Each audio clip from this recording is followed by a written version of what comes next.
The auction yard at Copper Bends sat behind the freight office in Rawlins, Wyoming, 1887, where the dirt was tramped flat, and the boards of a low platform showed nail heads that had risen with weather. Men crowded the rails, their breath smoking in the cold morning air, and the sound was coins' boots, and a voice that carried because it trained itself to carry. Sheriff Tully Raines stood under the porch eave with his hat low and his attention spread wide. At 58, he'd seen enough to know when trouble was brewing, but not enough power to stop what the territory considered legal business. His weathered face betrayed nothing, but his hand rested near his holster as he watched the woman on the platform. She kept her back straight, a torn deerskin dress hanging open at the neckline and at the hip where the fringe had pulled through a splinter. Her braid was tight with a leather tie, and one small feather lay against her shoulder.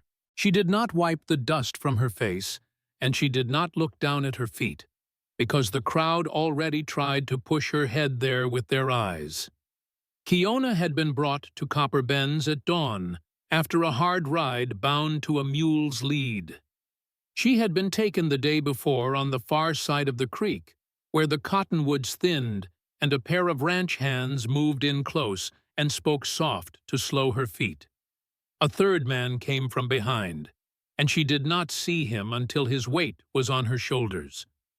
They tied her wrists and cut the side of her dress when a rope caught, and they laughed, because it was easy to laugh when nobody stopped them. On the road she watched the sky and the edges of things for a chance to step away without getting dragged. By the time they reached town, her wrists were raw, and she told herself to keep her spine straight, because it was the only part they could not force.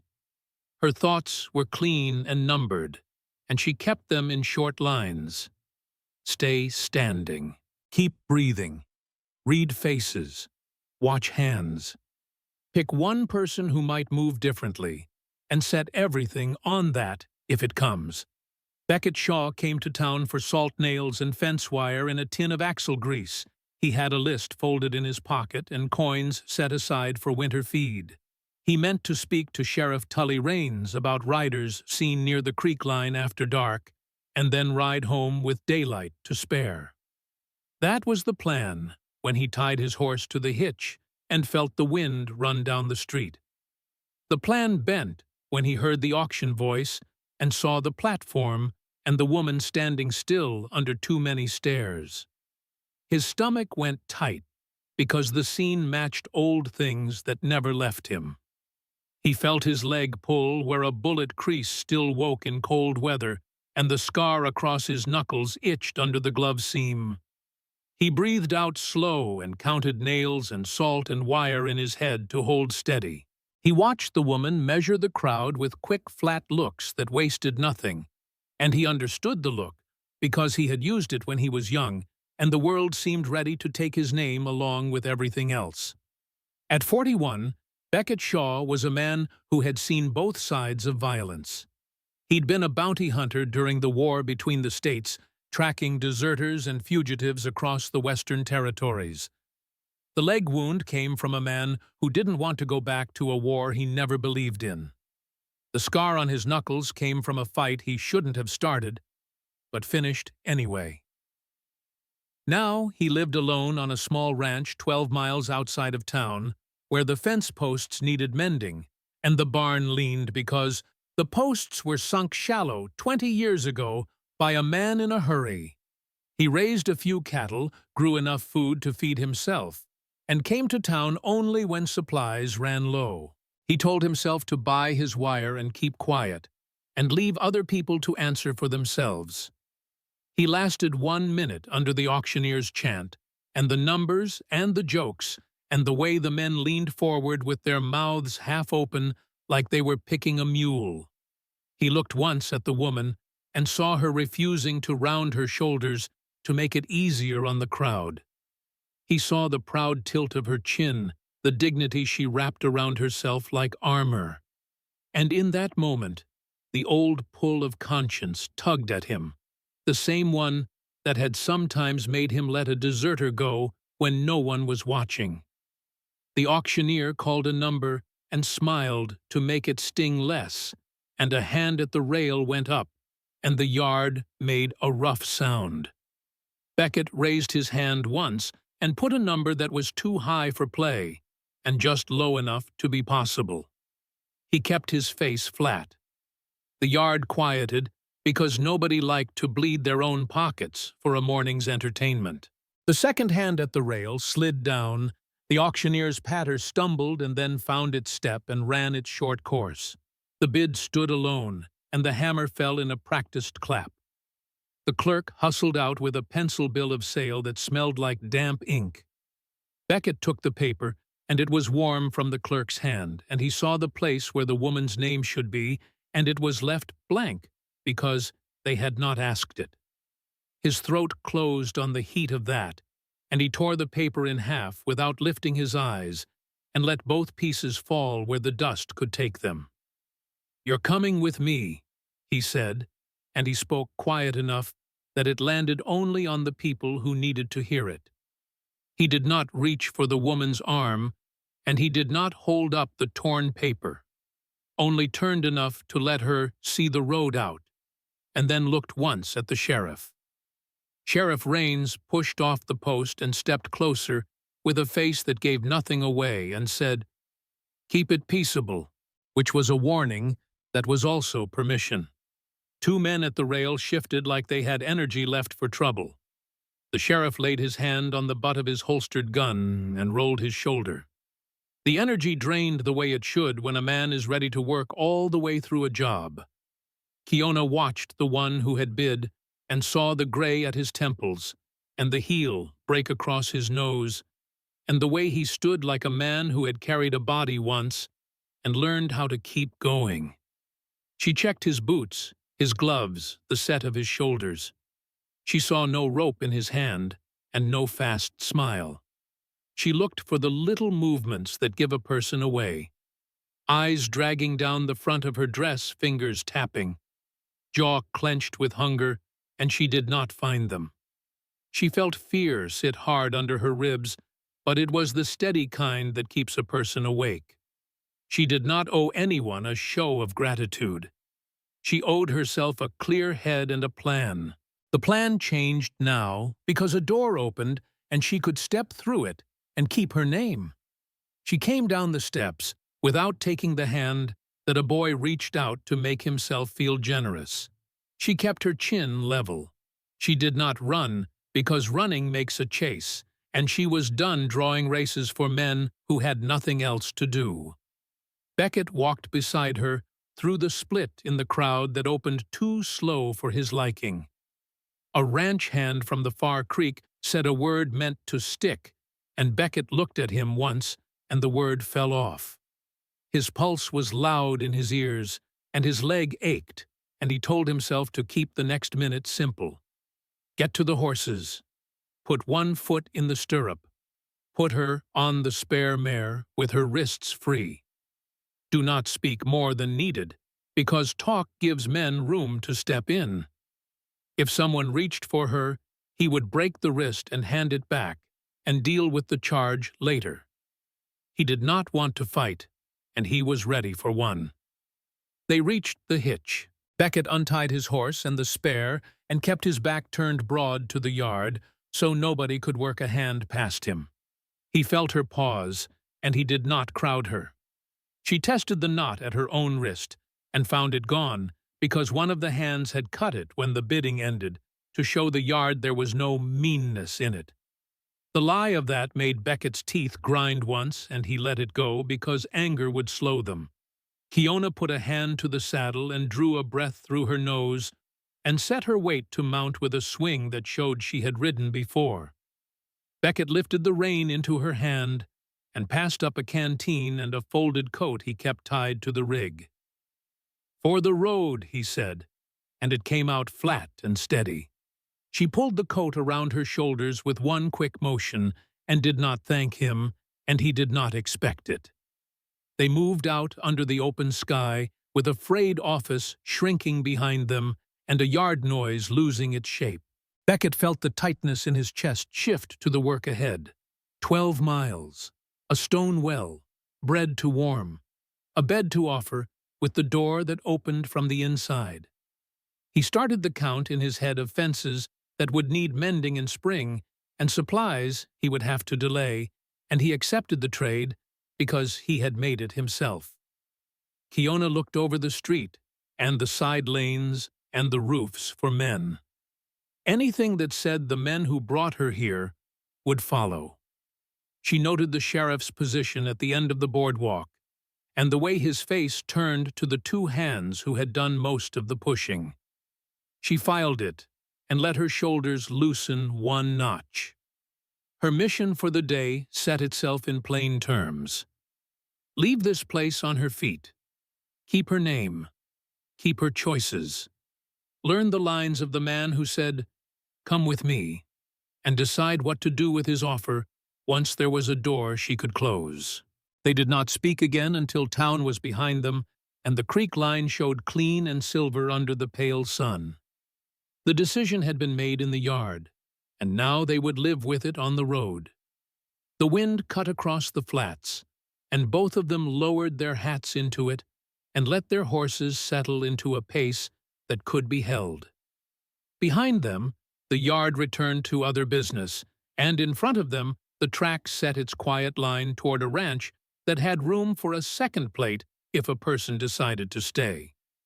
Nothing about it was grand, and nothing about it was simple. Both of them knew that, and kept riding. They rode out of Rawlins with the noise of the yard flattening behind them, and the frayed office shrinking to a square, the creek cutting its pale line off to the right, and the road to the ranch running straight, until it rose and fell over low ground. He kept his gelding a half-length ahead, so he could set the pace and watch for dust at their back while still giving her room. She settled on the spare mare with a rider's balance that told him she had done this before. Her hands held low to spare the raw skin at the wrists, and the wool coat he had handed up lay tight over her shoulders, with the collar turned up against the wind. Neither of them spoke for the first mile, because the first mile is for listening, for counting how many hoofbeats belong to you and how many to strangers, for letting the heart stop pounding hard enough to think. Beckett measured what could still go wrong and ticked through it in order because order kept fear from spreading.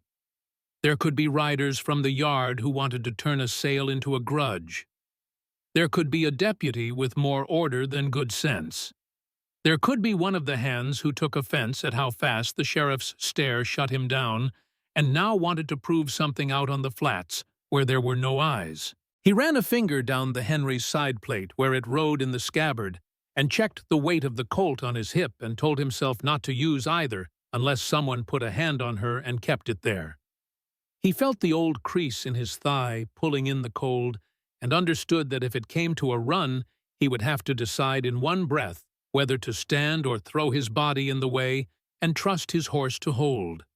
He had spent last spring selling off 2 dwindled heifers and a wagon he no longer needed so he could buy fence wire and seed and keep a little coin aside for breaks and storms. He had not saved it to spend on this. He had not planned for this. And yet, down in his chest, where decisions settle, it already felt like money put where it belonged. Kiona watched the line of their shadow move over scrub and stone and used the steady rhythm to separate what mattered now from what could wait. The skin under the rope burn stung with each flex of her fingers, and she kept the rein easy to keep the sting from shaping her mood. The coat smelled faintly of smoke and horse, and a clean scent like sun off old cotton, and the weight of it hid the torn places in her dress until she could make them hers again.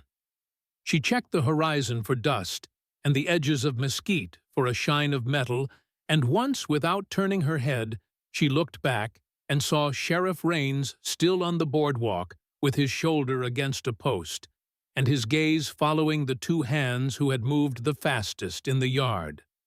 That told her the first bend in the road was safer than it might have been. The second bend would be theirs alone. She told herself to keep her back straight, because folding invites pushing, and she had done enough of other people's work today. They took the low draw that crossed the road, where the creek ran narrow, the water slow and clear under a skin of thin ice that cracked softly as it touched the edges. Beckett eased the horses down to drink and stepped off to the gravel bar and crouched without asking. "Let me see," he said, and he kept his palms open at his sides so she could decide. She slid down careful boots, finding the rock by habit. Her face gave nothing away. She held out her wrists only after she judged the space and the angle of his body, and the distance to the guns and the horses. He did not reach fast. He hooked a thumb under the cuff of his glove and pulled it free with his teeth, and the cold bit his skin and steadied his head, and he unbuttoned the small tin of salve from his pocket. "Winter hands," he said, because names for simple things could make harder things easier to stand. He worked the salve along the rope lines without pressing and kept his eyes on the skin and the ointment and the white edges where the blood would come if a person was careless. She watched his hands and then watched his face and found a plain attention there and not a single flinch toward her chest or the torn dress. She took the tin when he offered it and pushed it into the coat pocket like a promise she controlled. They ate where they stood, 2 strips of jerky, a heel of yesterday's bread he had stuffed into his saddlebag before riding into town, a swallow of canteen water that tasted of tin and cold, and the food put blood back where it belonged and quit the shaking in her legs that fear sometimes leaves behind. He pointed with his chin up the road. 12 miles yet, he said. Stone well halfway, if the wind hasn't dropped a branch across it. And she nodded once, because numbers she could measure sat better than reassurances that had no weight. He added, "If we're followed, we'll see their dust by the second rise." And he saw the muscle along her jaw ease because he had said the thing out loud instead of pretending it wasn't there. They mounted up, and the road opened, and the sky smoothed to a pale, hard blue, with a southeast wind that cut through coats. The spare mare tested the bit once and then settled, and Kiona moved with her without thinking. They covered another mile before a single rider came in from behind at a lope that wanted to be noticed. Beckett felt his neck go warm and turned his head just enough to set the angle of his eyes. The rider was a ranch hand from the far creek, with a new hat he hadn't earned, and a smile that showed teeth when there was no joke. He reined in just far enough off to stay in the space where a person can claim he isn't crowding. "You paid high," the man said, letting his look slide where it had already tried to slide in the yard. "Could have had cheaper if you waited afternoon." Beckett didn't answer. He kept his horse between the man and Kiona and set the gelding's shoulder so it would be work for the other to move closer without making it plain. The hand's grin thinned when he noticed the Henry's stock, and the way Beckett's right boot hung easy and ready, and the quiet that meant no talk was coming. "Sheriff says it's over," Beckett said finally, not as threat and not as invitation, just a fact placed where it needed to be placed. The rider clicked his tongue and turned his horse with a little show of dust that didn't amount to much. "Ain't over in the cards," he said, as a safe face, and trotted back toward town, because the courage that plays in crowds seldom rides alone.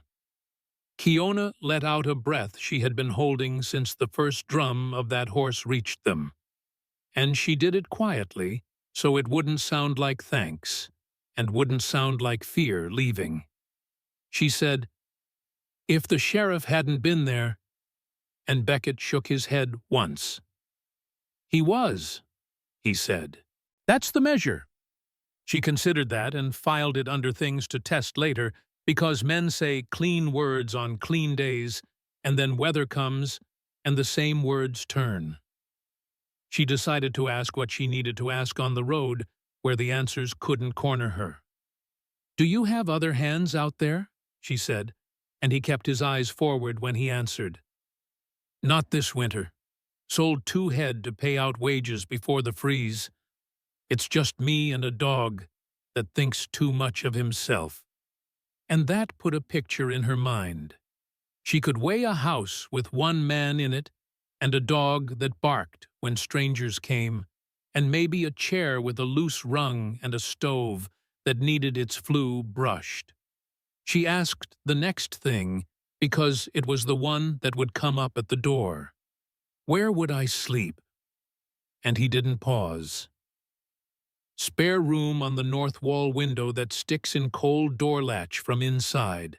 And she heard the last part and felt something in her shoulders drop down a notch, because that was a detail a liar never adds. He followed with the thing she had not asked, because he understood what the yard had done and what the road still could do. "You owe me nothing," he said. "Not coin, not work, not company. You eat, and you warm up, and you sleep with the door how you want it.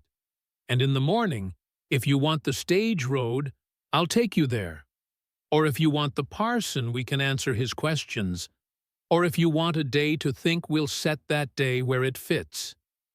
He did not look over to see if any of that landed, because looking can turn an offer into a pressure.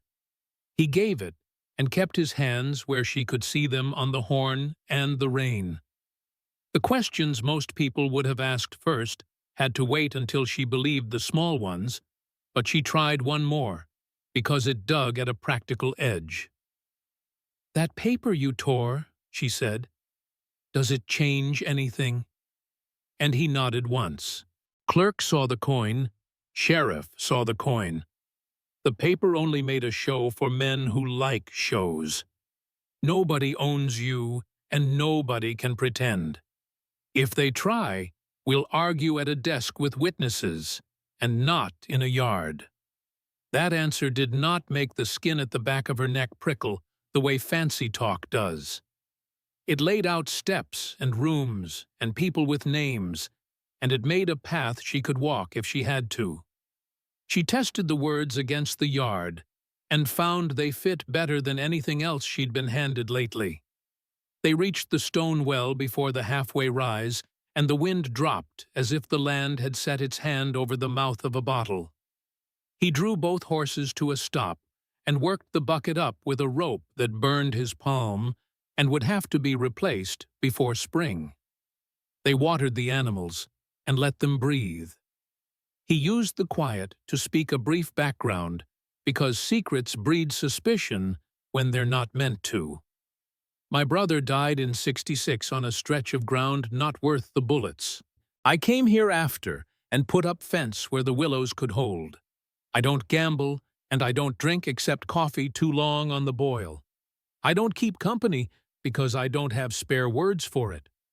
And because he wasn't ready to hear anyone else's sleep, he thought a second longer, and added, "I go to town for supplies, and to pay taxes, and a nod at people who mean well, and then I go home."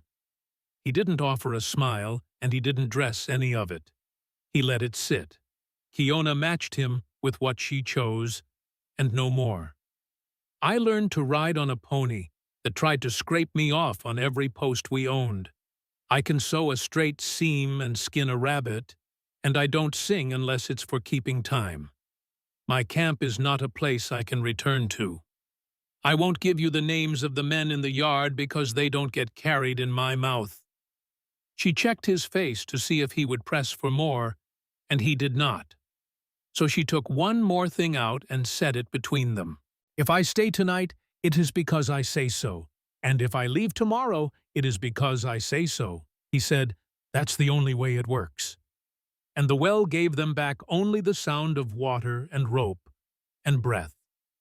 They rode the last miles with the land opened up and the wind leaning less.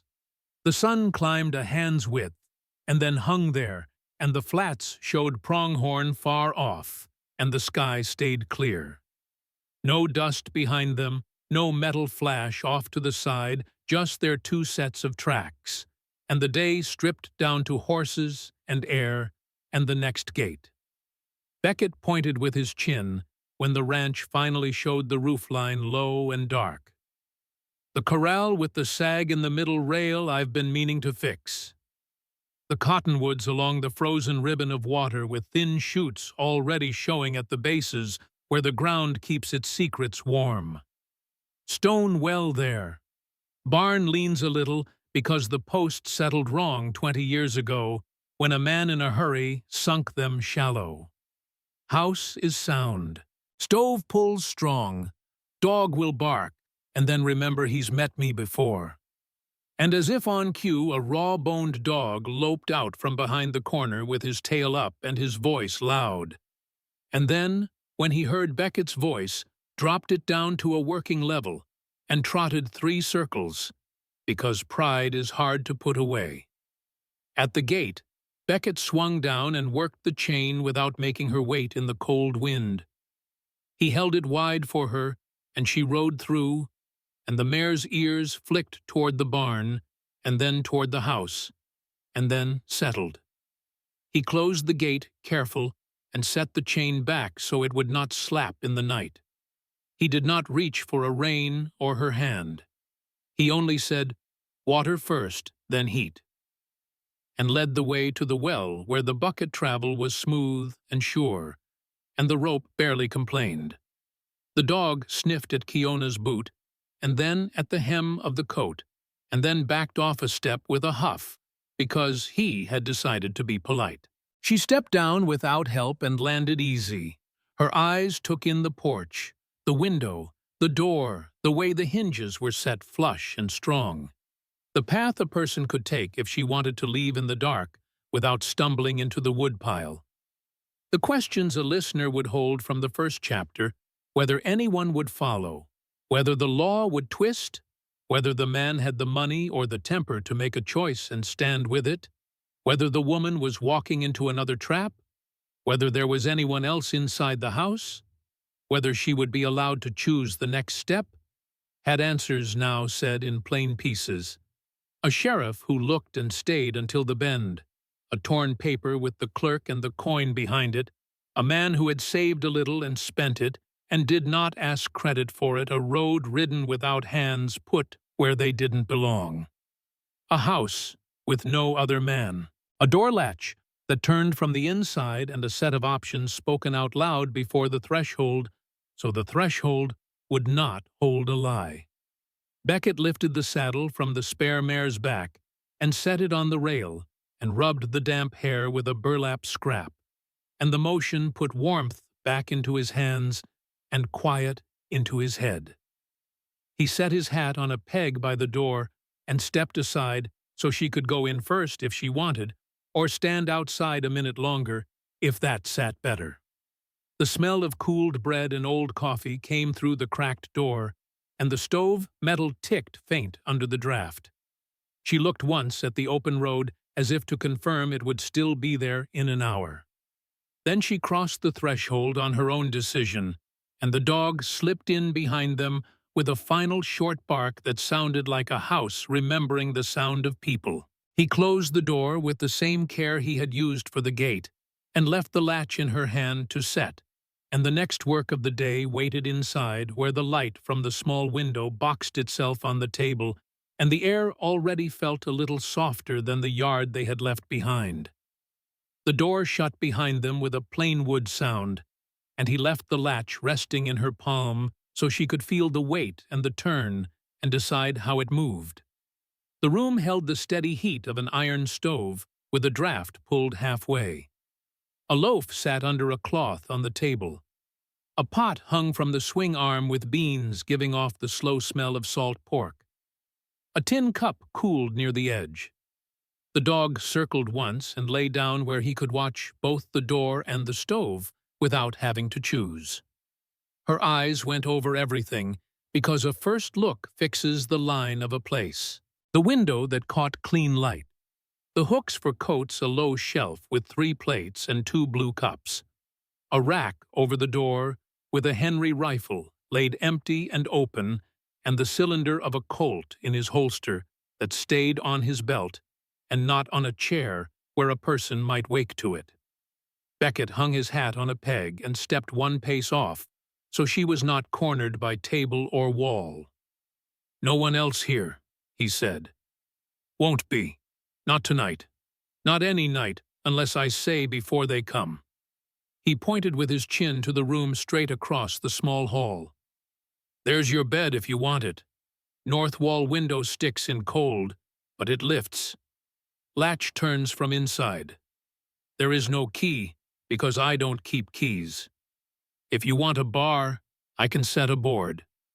He did not move toward the door to show it. He stood still and let the words do the showing. She answered nothing yet. Set the latch down on the table to mark that she had learned it. Then moved to the spare room and stood in the doorway and looked hard. The bed was narrow and clean. The quilt faded where a sunstrip had sat for years.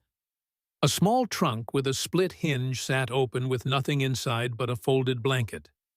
The window had frost in the corners and a nail pushed into the sash to keep it from rattling. She lifted the sash a finger's width and set it down again to test the truth of the stick. It stuck, and then came free when she set her shoulder to it. She nodded once to herself and went back to the kitchen. He set a folded white shirt on the chair back and a length of clean cotton rolled tight.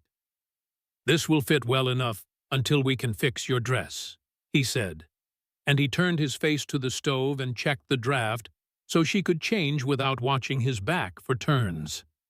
She did not hurry the buttons, because rushing makes hands clumsy. She kept the wool coat on the chair ready if the door opened. She pulled the shirt on, and the cotton sat smooth over her shoulders and hid the torn places.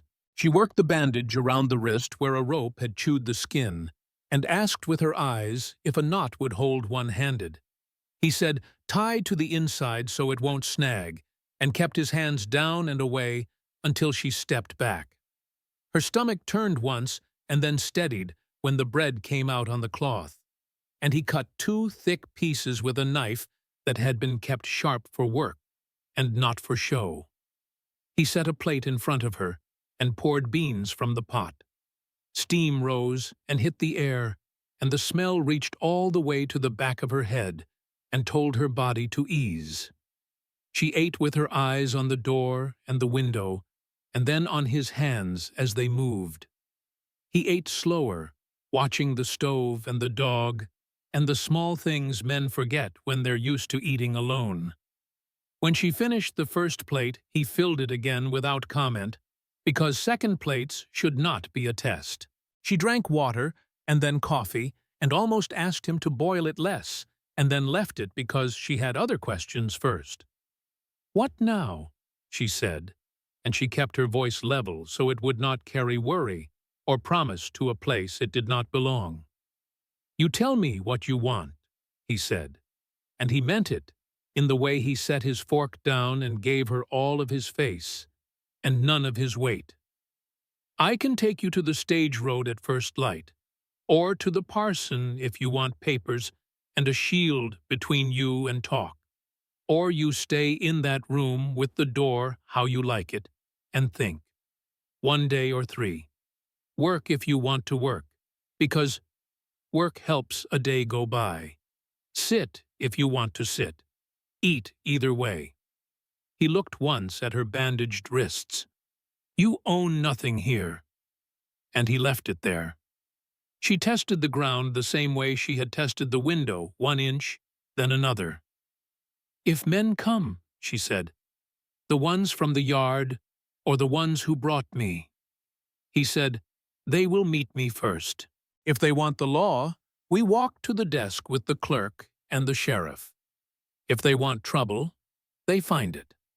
The paper they had is gone, and the sheriff saw me tear it. If there's a claim, it has to be spoken in daylight with names on it. And then we answer with names." He pointed at the rifle rack. "Gun stays there unless a person reaches for you." He tapped the Colt with 2 fingers. "This stays on me, but it stays quiet." The dog thumped its tail once, as if agreeing to order. She set down the cup and let a beat pass, then put a small thing on the table that mattered as much as the larger ones. "My name is Kiona," she said. "I didn't say it in the yard because they would use it." He said, "Beckett Shaw." And the sound of the names made the room different in the way a person decides to stand in it. The missing pieces that a listener might have wanted from the first telling began to set themselves in place without stopping the day. Who else lived here? No one. Where the guns sat, one visible empty, the other holstered and quiet. Whether he kept keys, he did not. Whether she could wash and tend the rope burns.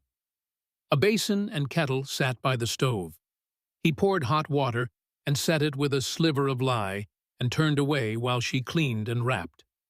Whether there was a plan beyond food and breath, there were 3 choices laid out, each with steps and teams. Whether he expected labor and trade, he had said plain no debt. Whether he would push for a bed not hers, he had said nothing of beds and had pointed to a door she could bar. He lifted the kettle with a rag and poured into a tin basin, set it on the table and slid a cake of soap beside it, and then stepped back to the stove to check the damper again, even though it did not need checking. She washed the rope burns and the dust from her face and the cut at the hip where the dress had torn. She did it with steady hands, and the bandage held. "There's a comb in the trunk," he said toward the hall, "because a person who lives alone forgets where little things end up." She went and found it, and set her hair right braid, tight leather tie, smooth, feather laid where she had kept it since morning. He opened the small trunk and showed what was there, so she would not need to look when she was alone. Blanket comb, 2 lengths of cotton for mending a tin of buttons, a needle book with 3 sizes. "No dress that fits," he said. "We'll trade for proper things when you choose what you want to wear." She touched the needle book because a person who can sew can take control of the day. "I can fix the tear," she said. "Not now," he said. "Eat first, warm first, choose first." And the order calmed the tight places in her ribs more than any soft talk could. When the food was done, he rinsed the plates, and she watched how he worked. No wasted motion. Water poured into a pan, a rag used and wrung, plates set to dry on their sides, knife wiped and hung on the same nail. The routine told her who he was without story. He asked, "Any food that makes you sick? Because men think of this too late."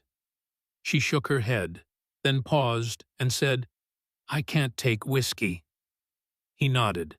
"There is none here." And the dog thumped again, as if to stamp the fact.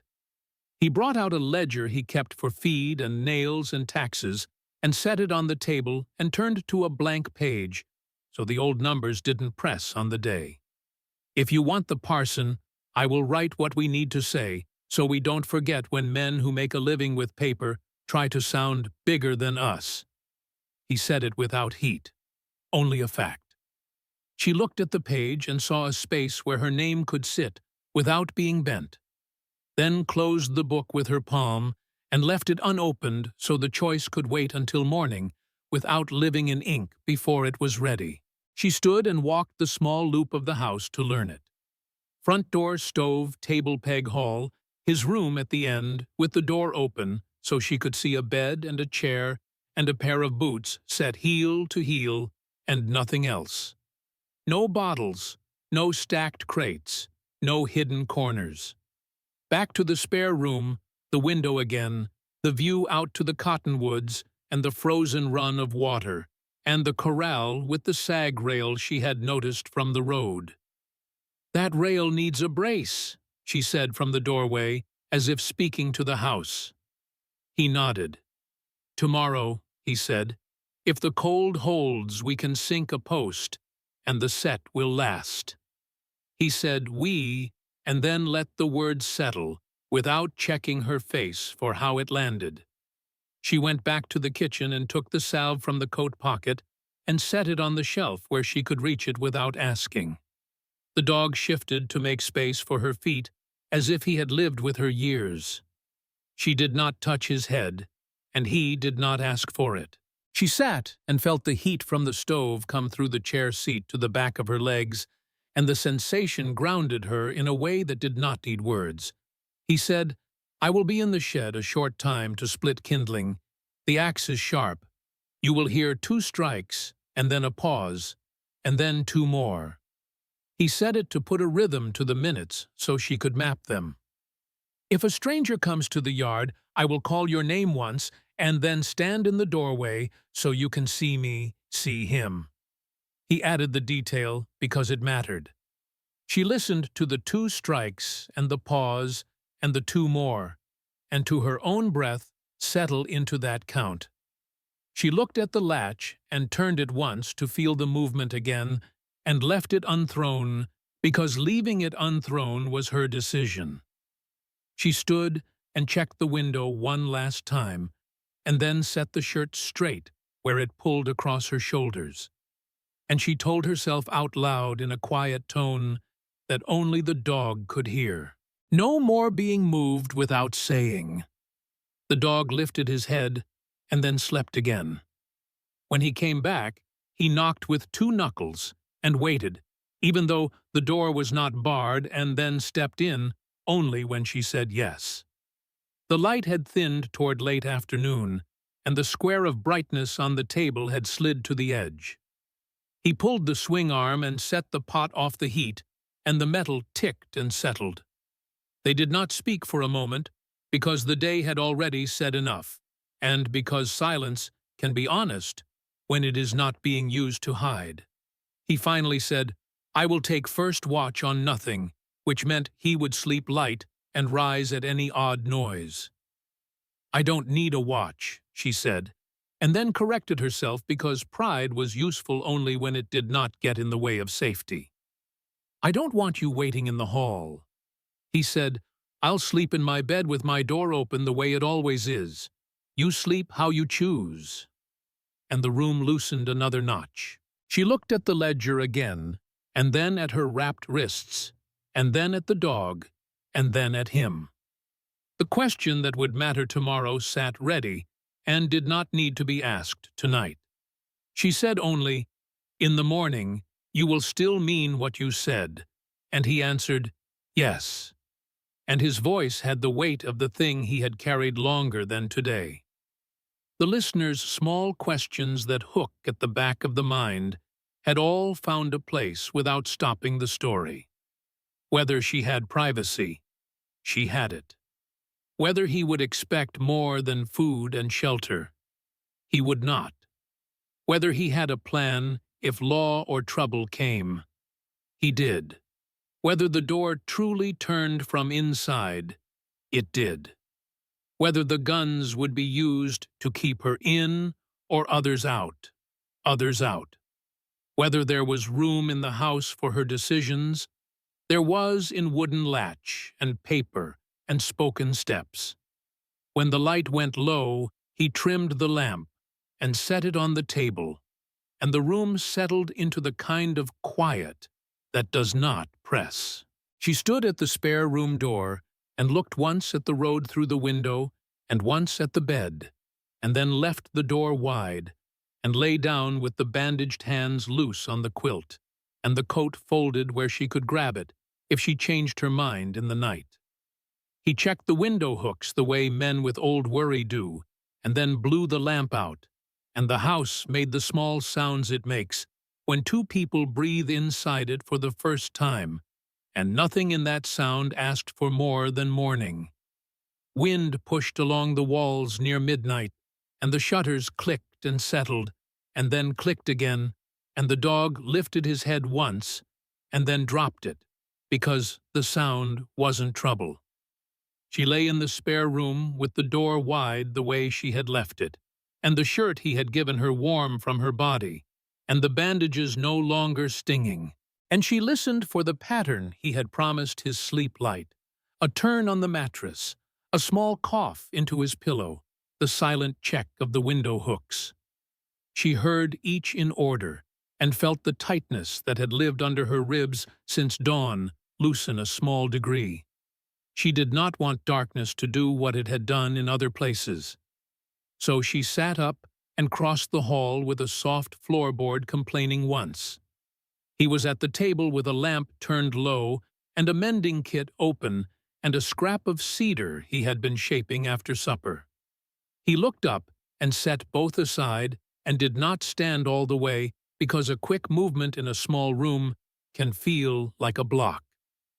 "Shutter hook slipped," he said, and the words gave her a reason to be standing there. That was true.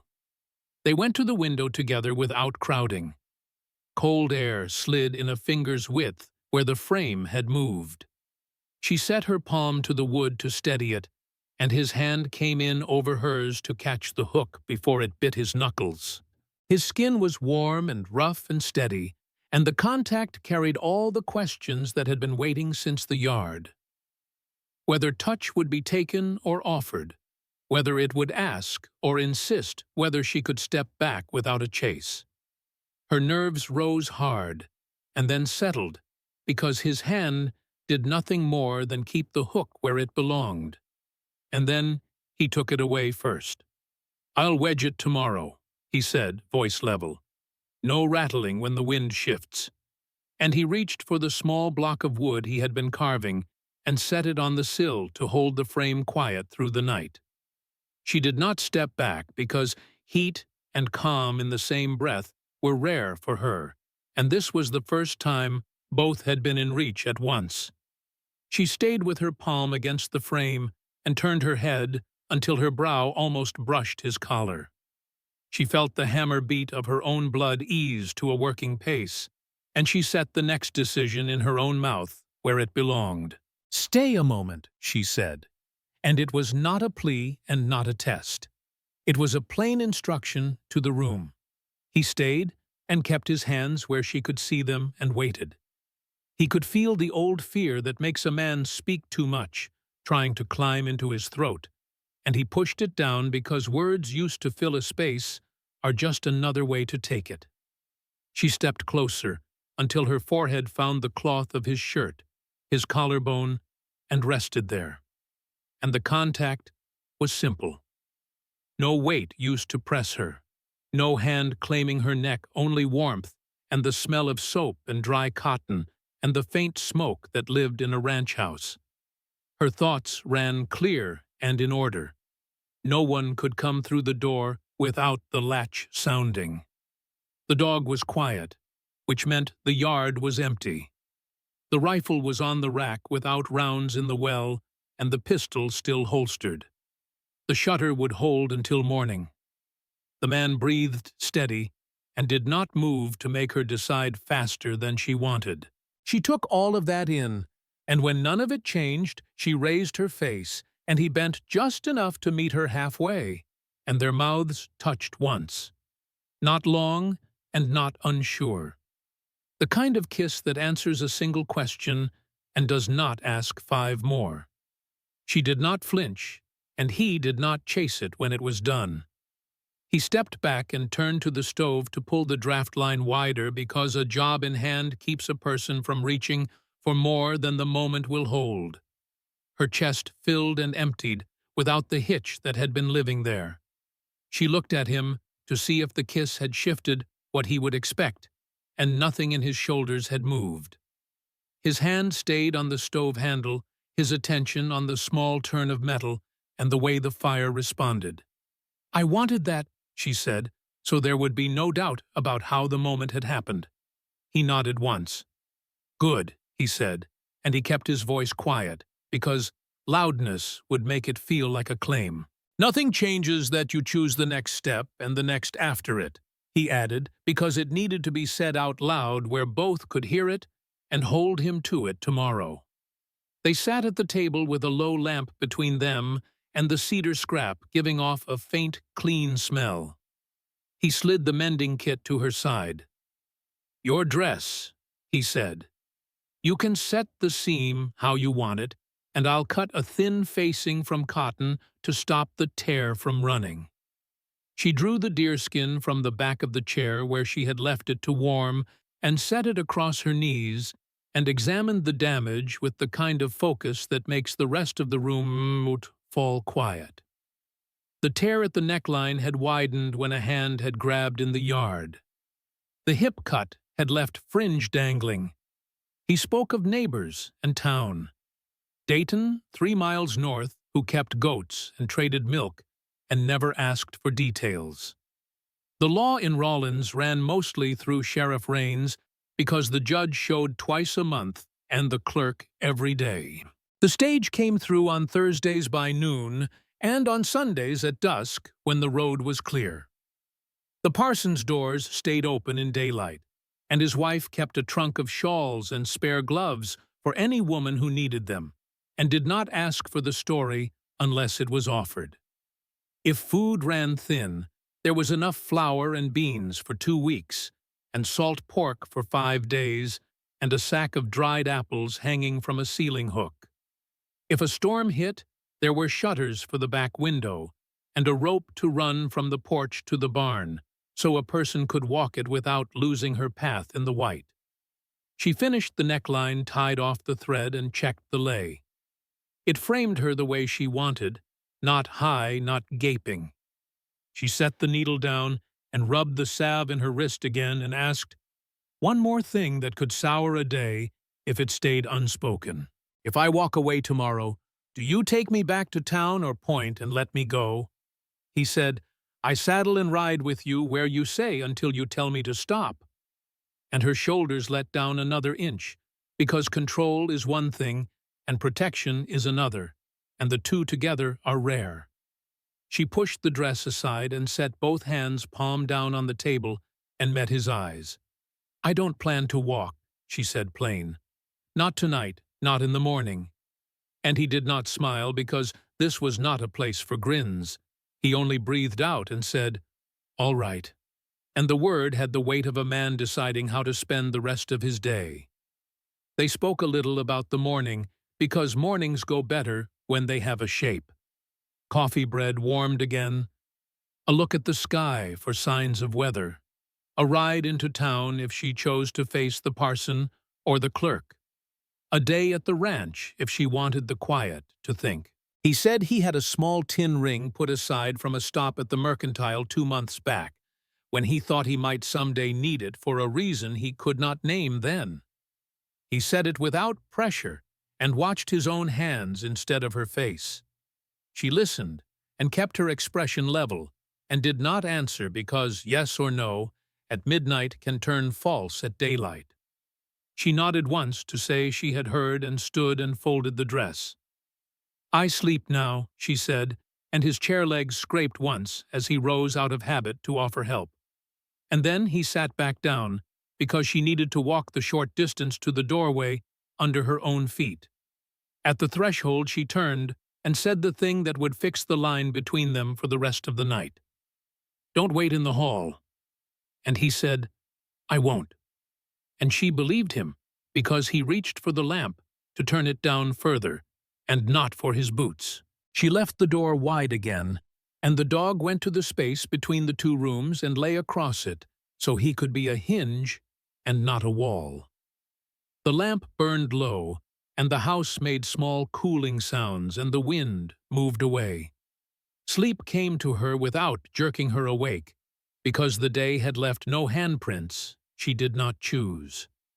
He stayed at the table long enough to sand the cedar smooth and slide the mending kit back into its tin and write 2 lines in the ledger that were not numbers. One word that was her name because speaking and writing it were different kinds of trust, and the word morning because plans can scatter if they are not set somewhere.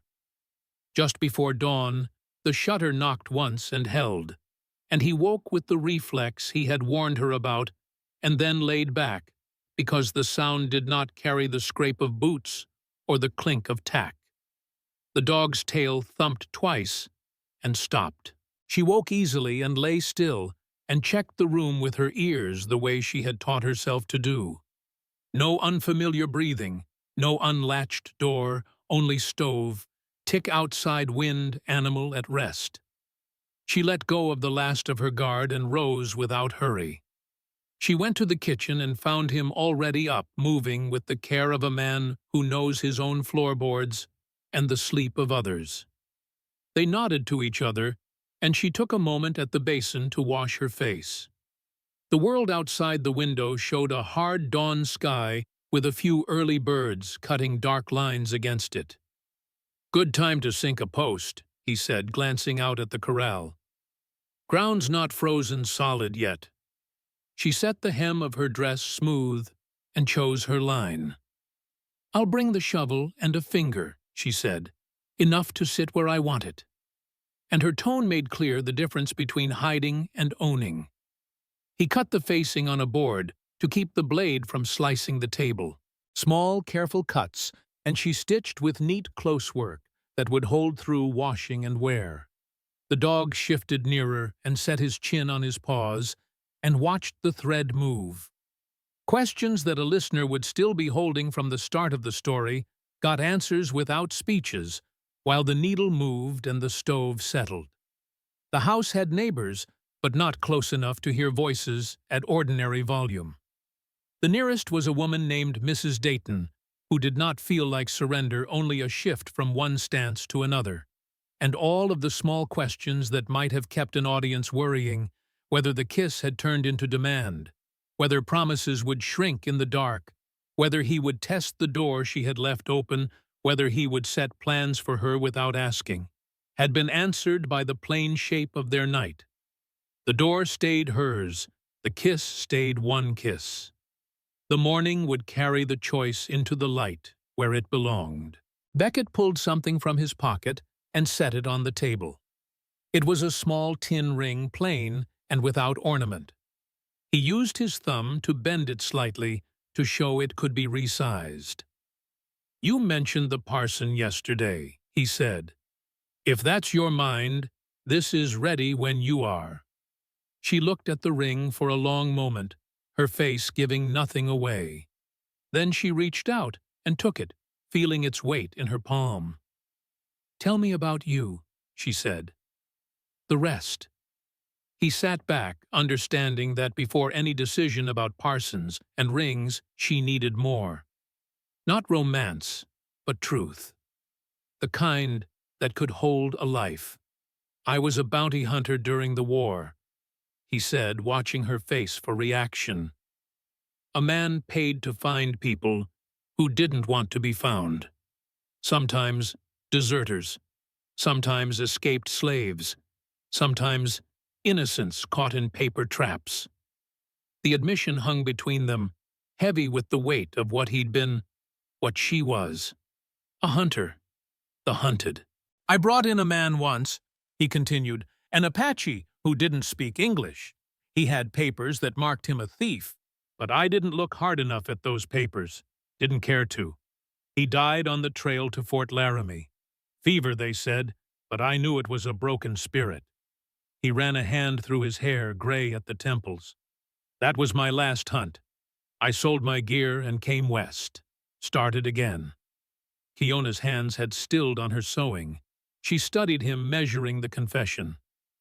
"I know who killed your brother," she said suddenly. His head came up sharply, eyes fixing on her. "In '66, she continued. "The stretch of ground not worth the bullets. It was my brother Makya. He died last year in a raid. The bluecoats said he was stealing horses, but he was bringing back our own." She waited, watching to see if hate would replace whatever had grown between them. Beckett took a slow breath. "We all have ghosts," he said finally.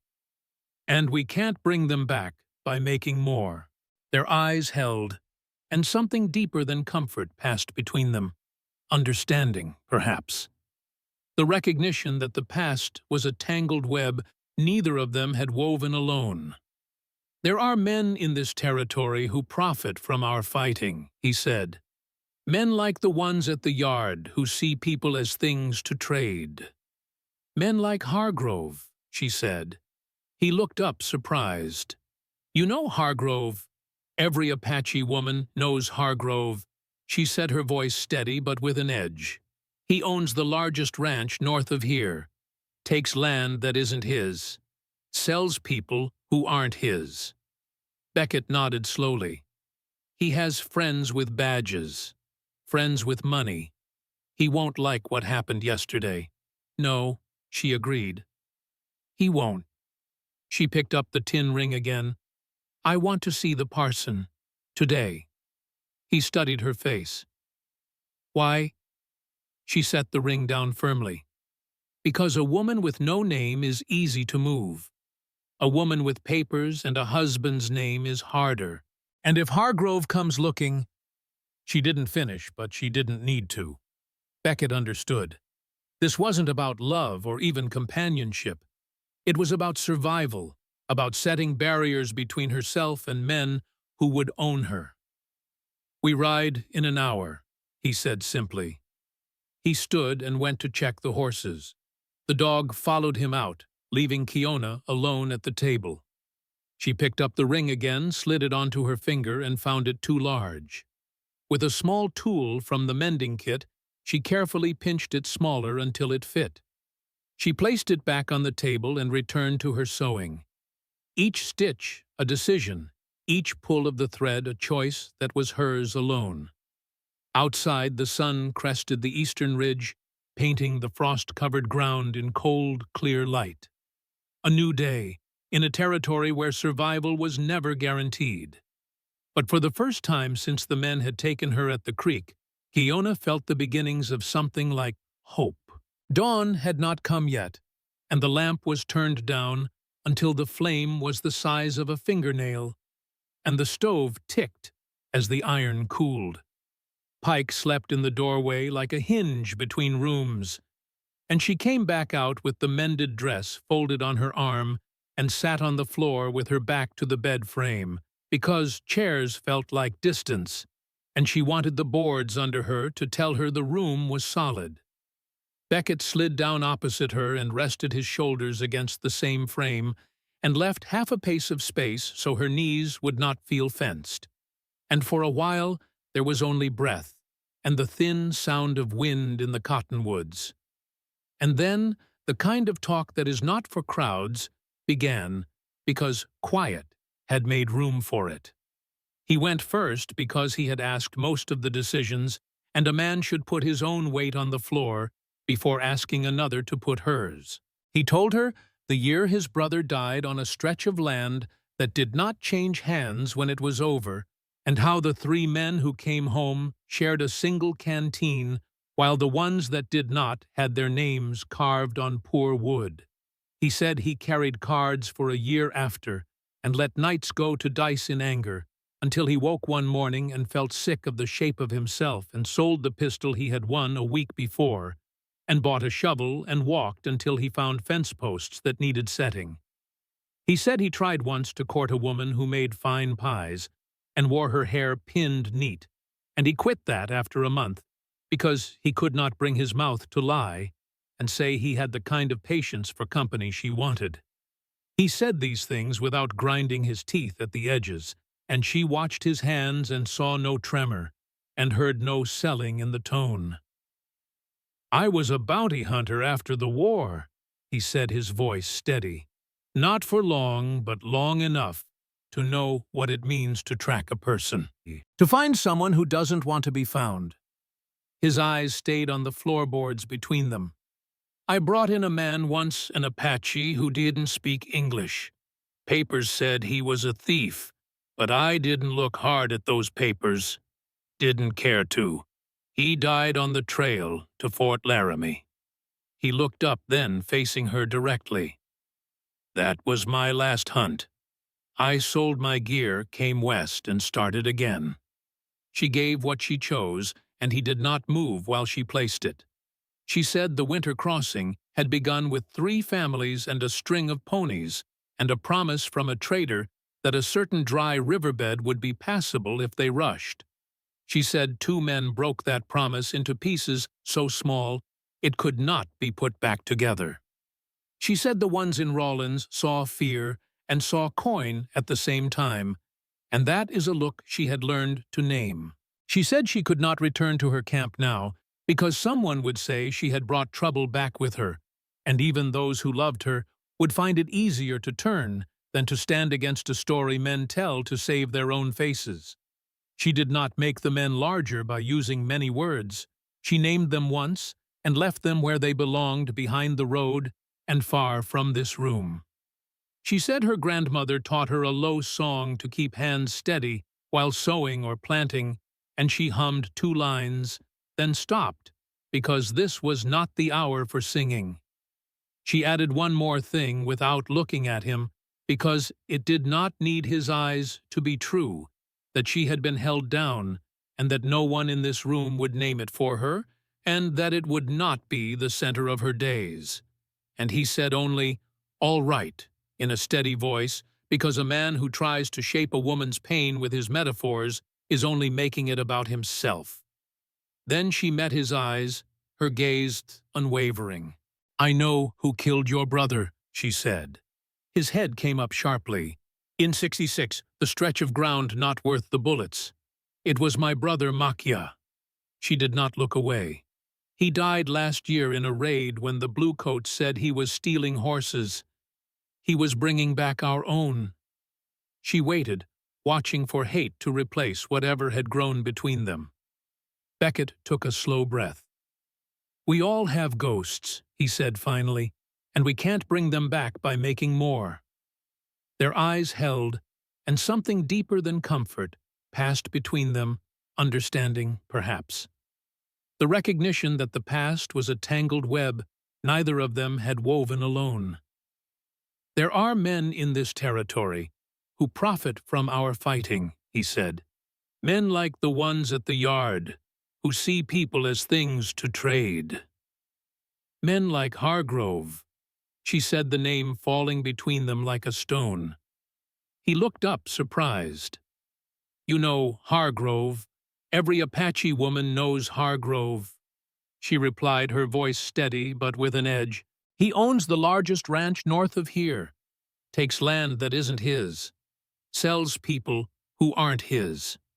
Beckett nodded slowly. "He has friends with badges, friends with money. He won't like what happened yesterday." "No," she agreed. "He won't." They spoke about what tomorrow could be, and the words came out like nails lying on a bench where you can see the size and the count. He said if she wanted the parson, they could stand in a plain room with a board clerk and a clock and answer questions with calm mouths. And if the clerk made it hard, he would put names and hours in a ledger, and then they would return to the sheriff to have him watch the signing, because a set of eyes that do not belong to the yard make lies scarce.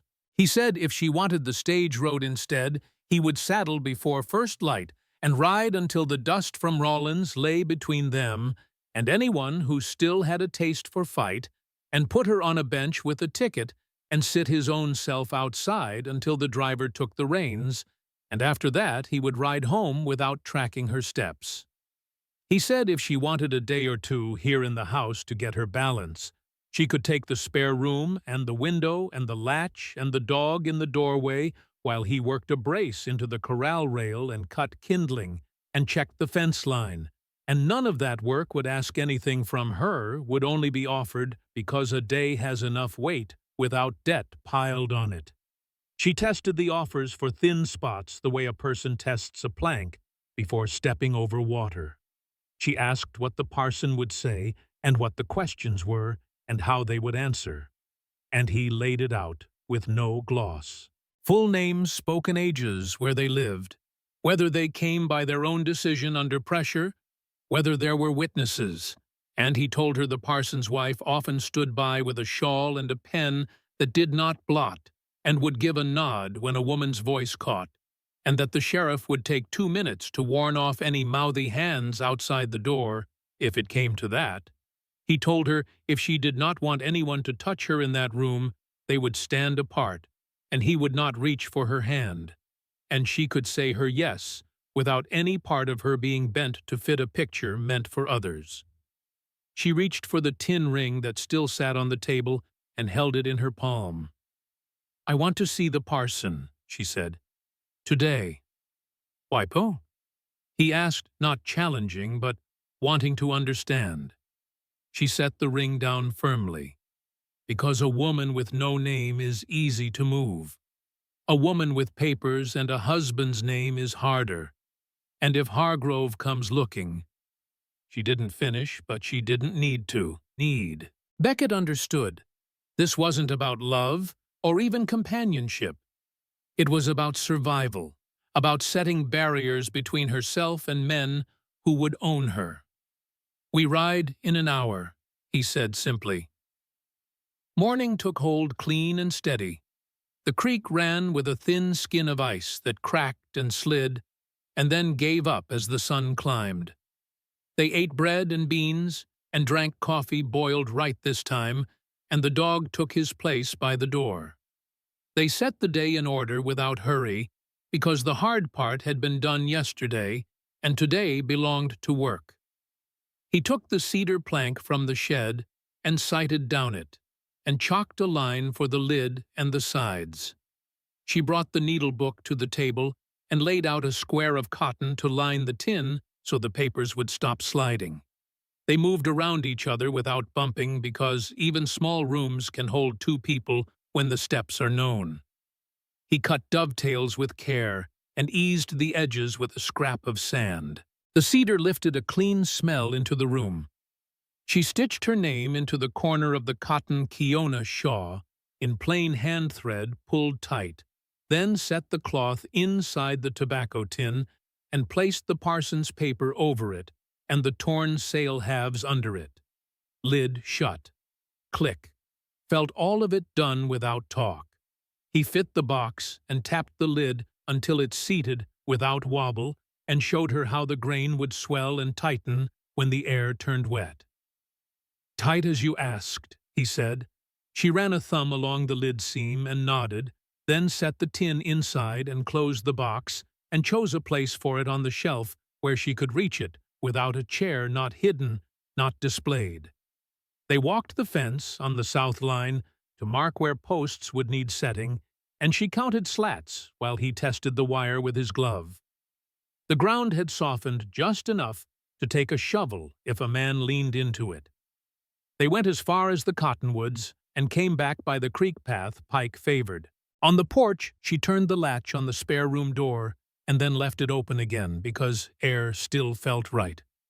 Later, she would close it and sleep with it closed because rest sometimes needs that, and the choice would still be hers when the time came. They did not leave for town until midday. She wore the mended deerskin dress with the white shirt underneath for warmth.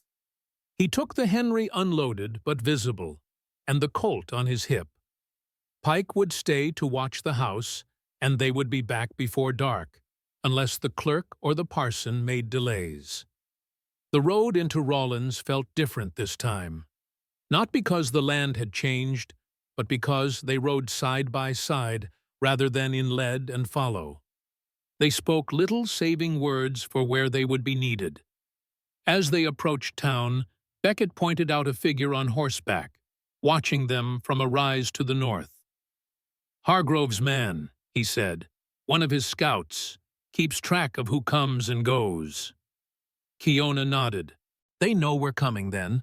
"Let them know," Beckett said. "We're not hiding." Rawlins sat quiet in the midday sun. A few wagons outside the mercantile, a dog sleeping on the boardwalk, the blacksmith's hammer ringing steady from the far end of Main Street.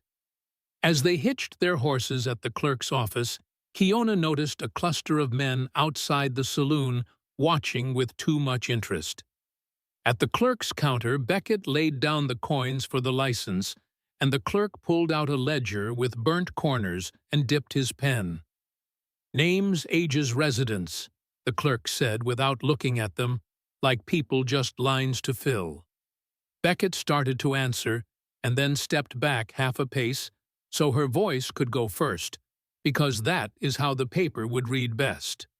"Kiona," she said, steady, and then Kiona Shaw, and said 24, and 12 miles out at the Bend Stone Well. And the clerk wrote without lifting his eyes, and asked Beckett the same, and wrote. The pen scratched and the page took their names clean. Witnesses, the clerk said, too. And Beckett said, Parson's wife will sign and Sheriff Raines if his time allows.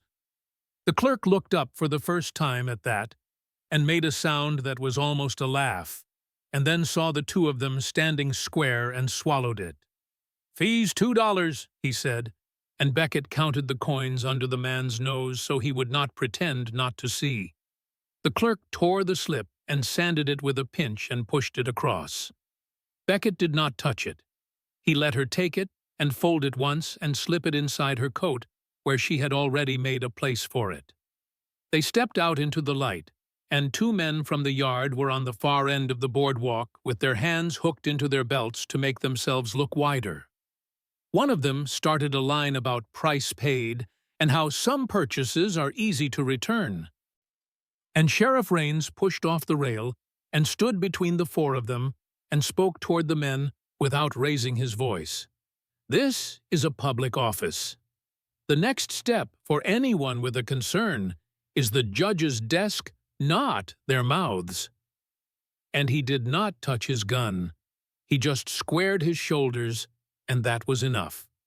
The mouthy one started to say the thing men say when they have an audience, and Raines shook his head once, and the words died because they would have had to grow into action, and the man did not have that in him this morning. Kiona watched all of it without flinching and filed the sheriff under useful, not savior. They crossed to the parson's small room at the end of the street, where a bell hung without a rope, and a plain sign read, Weddings, Funerals, Thursdays. The parson's wife opened the door before they could knock, because she had a way of seeing across the street when something worth standing up for was happening. She had a shawl on her arm and a pen that did not blot. And she said, Come in and stand easy. And she set the shawl on Kiona's shoulders because the room ran cool in mornings, and some kindnesses do not need permission. The parson stood from his desk and looked at them like a man checking a wheel before a long haul. Questions, he said. You pressured. And they both answered no. And you understand the law. And they said yes. And he said, Speak your names so I hear them clear. And they did. You have the paper from the clerk. And she handed over the slip folded once. He smoothed it and nodded. With quick efficiency, he answered the last of the small worries a listener might still hold. Fees paid. Witnesses found. Who spoke first? Whether he would step in front of her answers. Whether the clerk would twist words.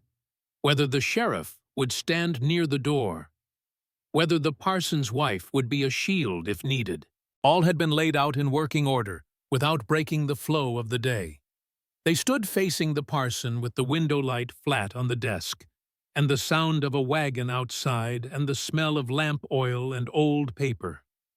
Beckett reached into his pocket and set the tin ring in the parson's hand, so there would be no fumbling at the words. Kiona rolled her shoulders once to settle the shawl, and looked at the parson, and then at Beckett, and then at the door, which stood open to a street that could not change what was going to be said in this room. And she gave a single nod that ended the talking about weather and put them squarely in the doing, and the next breath belonged to the vows that would be spoken without anyone else's hands on them. The parson set the slip from the clerk on his desk and opened a narrow book with lined pages and a ribbon stuck between them. His wife stood at his shoulder with a good pen and a small dish of sand to dry the ink. Sheriff Raines stepped in and took the spot by the door with his hat in his hand so he could watch the street and the room at once. The air smelled of lamp oil and clean paper and cold air coming through the gap under the sill. Names spoken clear, the parson said, and they gave them. Kiona Shaw, steady, and Beckett Shaw, even. Ages, and they answered. Residence, and Beckett said, 12 miles out at the bend, Stone Well. And the parson nodded and looked at Kiona for a long second to be sure she was looking back, and not past him. "Any pressure on either of you?" he asked, and they both said no, and he believed it because their faces did not twitch at the corners the way faces do when the mouth and the body say different things. He took the ring from Beckett's palm and set it on the open page so it would not slip from fingers at the wrong moment. "Words are short here," he said. "Speak yes if you mean yes. We don't do pretty talk to satisfy anyone outside this room." He read the lines the law required in the territory and did not add to them. He asked Kiona first because his habit was to ask the woman first so the man's answer could not crowd hers. "Do you take him?" And she looked at Beckett and then at the parson and said, "I do," without a shake in it. He asked Beckett the same and got the same clean answer. The parson tipped his hand toward the ring, and Beckett lifted it and did not reach until Kiona set out her left hand. He slid the tin band home where they had sized it that morning, and it seated without turning. No fumbling, no show. The parson's wife gave one quiet breath, like a person who had seen too many clumsy tries and enjoyed seeing a clean one. The parson shut the book halfway with his palm and said, "Husband and wife," and did not raise his voice. Paper came next, because paper makes the words carry outside the room. The parson turned the book pointed to the lines, and Kiona signed first. Kiona Shaw, with the same hand she had used to sew the seam the night before. Beckett signed under it, and the parson's wife wrote her own name where the witness line sat clean strokes, then stepped aside so Sheriff Raines could add his. The sheriff printed his name slow and careful, so no clerk later could pretend he had not read it. The parson sprinkled sand and blew once and shut the book, and then took a smaller paper from a drawer, filled it out with the same details, and pressed his seal in red wax. He handed that copy to Kiona, not to Beckett, and said, "Keep this where you keep the other things that matter." And Kiona folded it once and slid it inside the shirt near her breastbone, because that was the safest pocket she had on her until they reached a chest with a hinge. Questions that would have stuck in a listener's head found their places as each step moved. No waiting period in this county when the clerk and parson both stand. Witnesses present and named. Fee paid and recorded. No promise demanded beyond what the law asks. No hand taken without the hand being offered. The ring used because they chose to use it, not because the parson required it. The sheriff standing in the doorway, not to bless the thing, but to make sure it was not disturbed. They did not linger. The parson's wife lifted the shawl on Kiona's shoulders to settle it smoother and pressed a wrapped biscuit in her palm with a look that said, "Eat after the papers." Kiona nodded once and kept the biscuit because food after a hard morning steadies a person. Beckett thanked the parson with a short word, and that was the end of talk inside. The sheriff shifted to the side so they could walk through ahead of him, and they stepped into the light with the street laid out in front of them and a wagon creaking past and the cafe door swinging on its hinge. Two men from the yard had waited where the boardwalk widened, shoulders turned so they would look bigger in the glass of the cafe window. One of them started with the same line about price and property, and whether a man who pays high expects a return. His mouth was shaped to draw a crowd. Sheriff Raines slid in between the four of them before the second word could land. "Court's that way," he said, pointing with his hat toward the judge's door. "You got a claim, you file it. You got talk, swallow it." The mouthy one reached for Kiona's sleeve because habit runs ahead of sense. Beckett's hand locked around the man's wrist so fast it made the skin go white, and he did not twist. He only held until the man's face changed from bravado to calculation, then let go before it turned to a challenge. The sheriff's hand settled on the man's shoulder slow and heavy, and he said, "Not today," without heat, just the weight of a man who had slept too little and would not spend what he had on foolishness. The two hands looked for eyes along the street to back them, and found none, because mourning in Rawlins belongs to people who have real business. Kiona did not step behind Beckett, and she did not stare the men down either. She kept her place at his side level with him, and she looked once at the sheriff and once at the parson's open door, and then back at Beckett. She had the paper against her chest, and the ring on her finger, and the shawl set where it lay right. She did not speak, because the room had already held her words, and the street did not rate them. The two hands moved off with a spit that fell short of anyone's boot, and that was the last they did that mattered. They crossed back to the clerk's counter to confirm the ledger line was set, and the clerk read it aloud in a bored voice, because this was his work and not his fight. Shaw Beckett, Shaw Kiona, ages and residence as already stated. Marriage solemnized by Parson Hugh Laird, with his wife and Sheriff Tully Rains as witnesses. One copy filed, one delivered fee paid in full. The clerk blotted the line and closed the book with a slap that was more habit than malice. Beckett kept his hands on the counter so they would not look like fists, and Kiona tipped her chin once. And that was the end of the desk work. Practical points that might hang a mind were answered in the doing.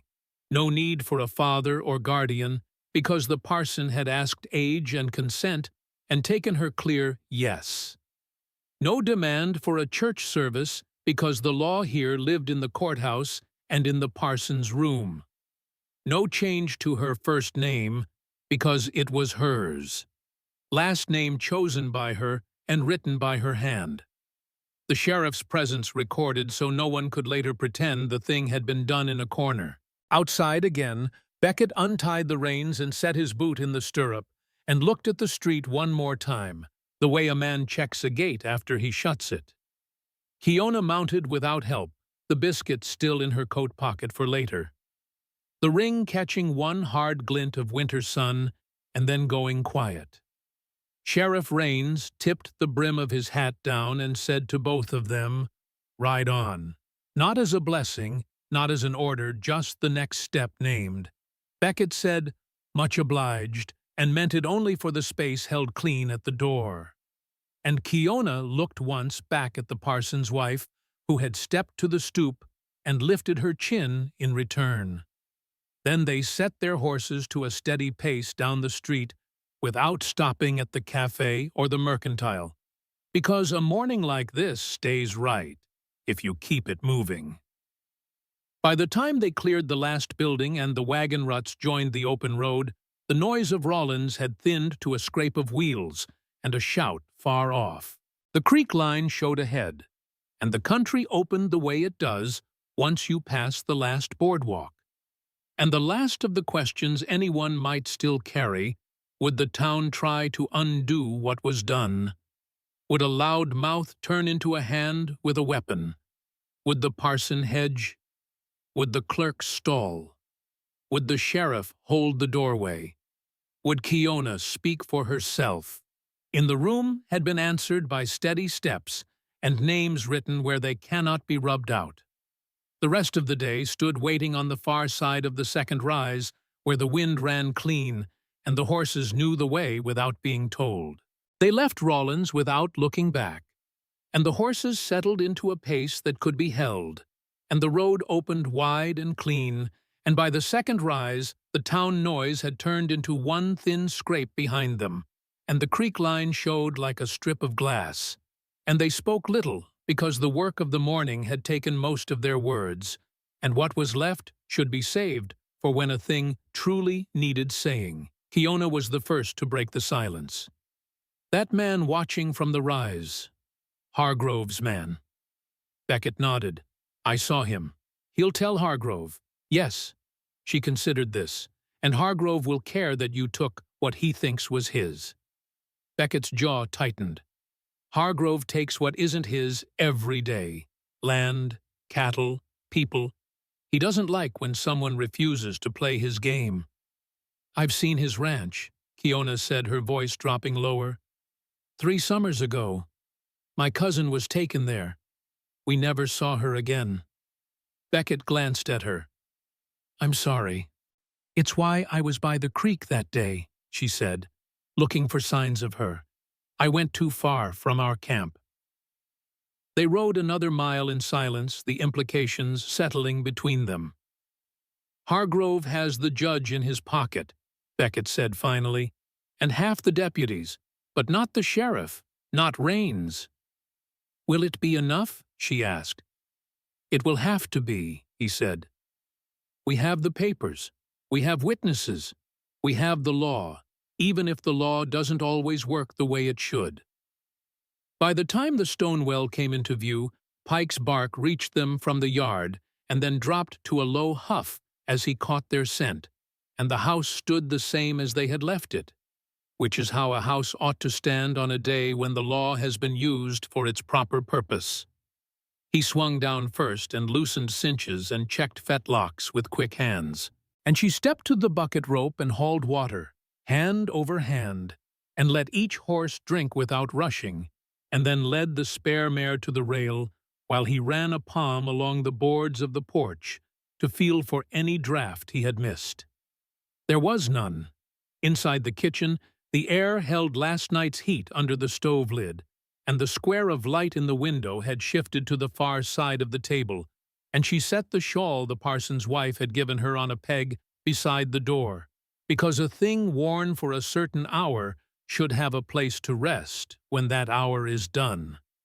He lifted the front latch and then left it as it had been, so she could be the one to throw it later if she wanted, and she did not touch it yet because leaving it unthrown was still her call. They ate standing at first because hunger had outpaced ceremony.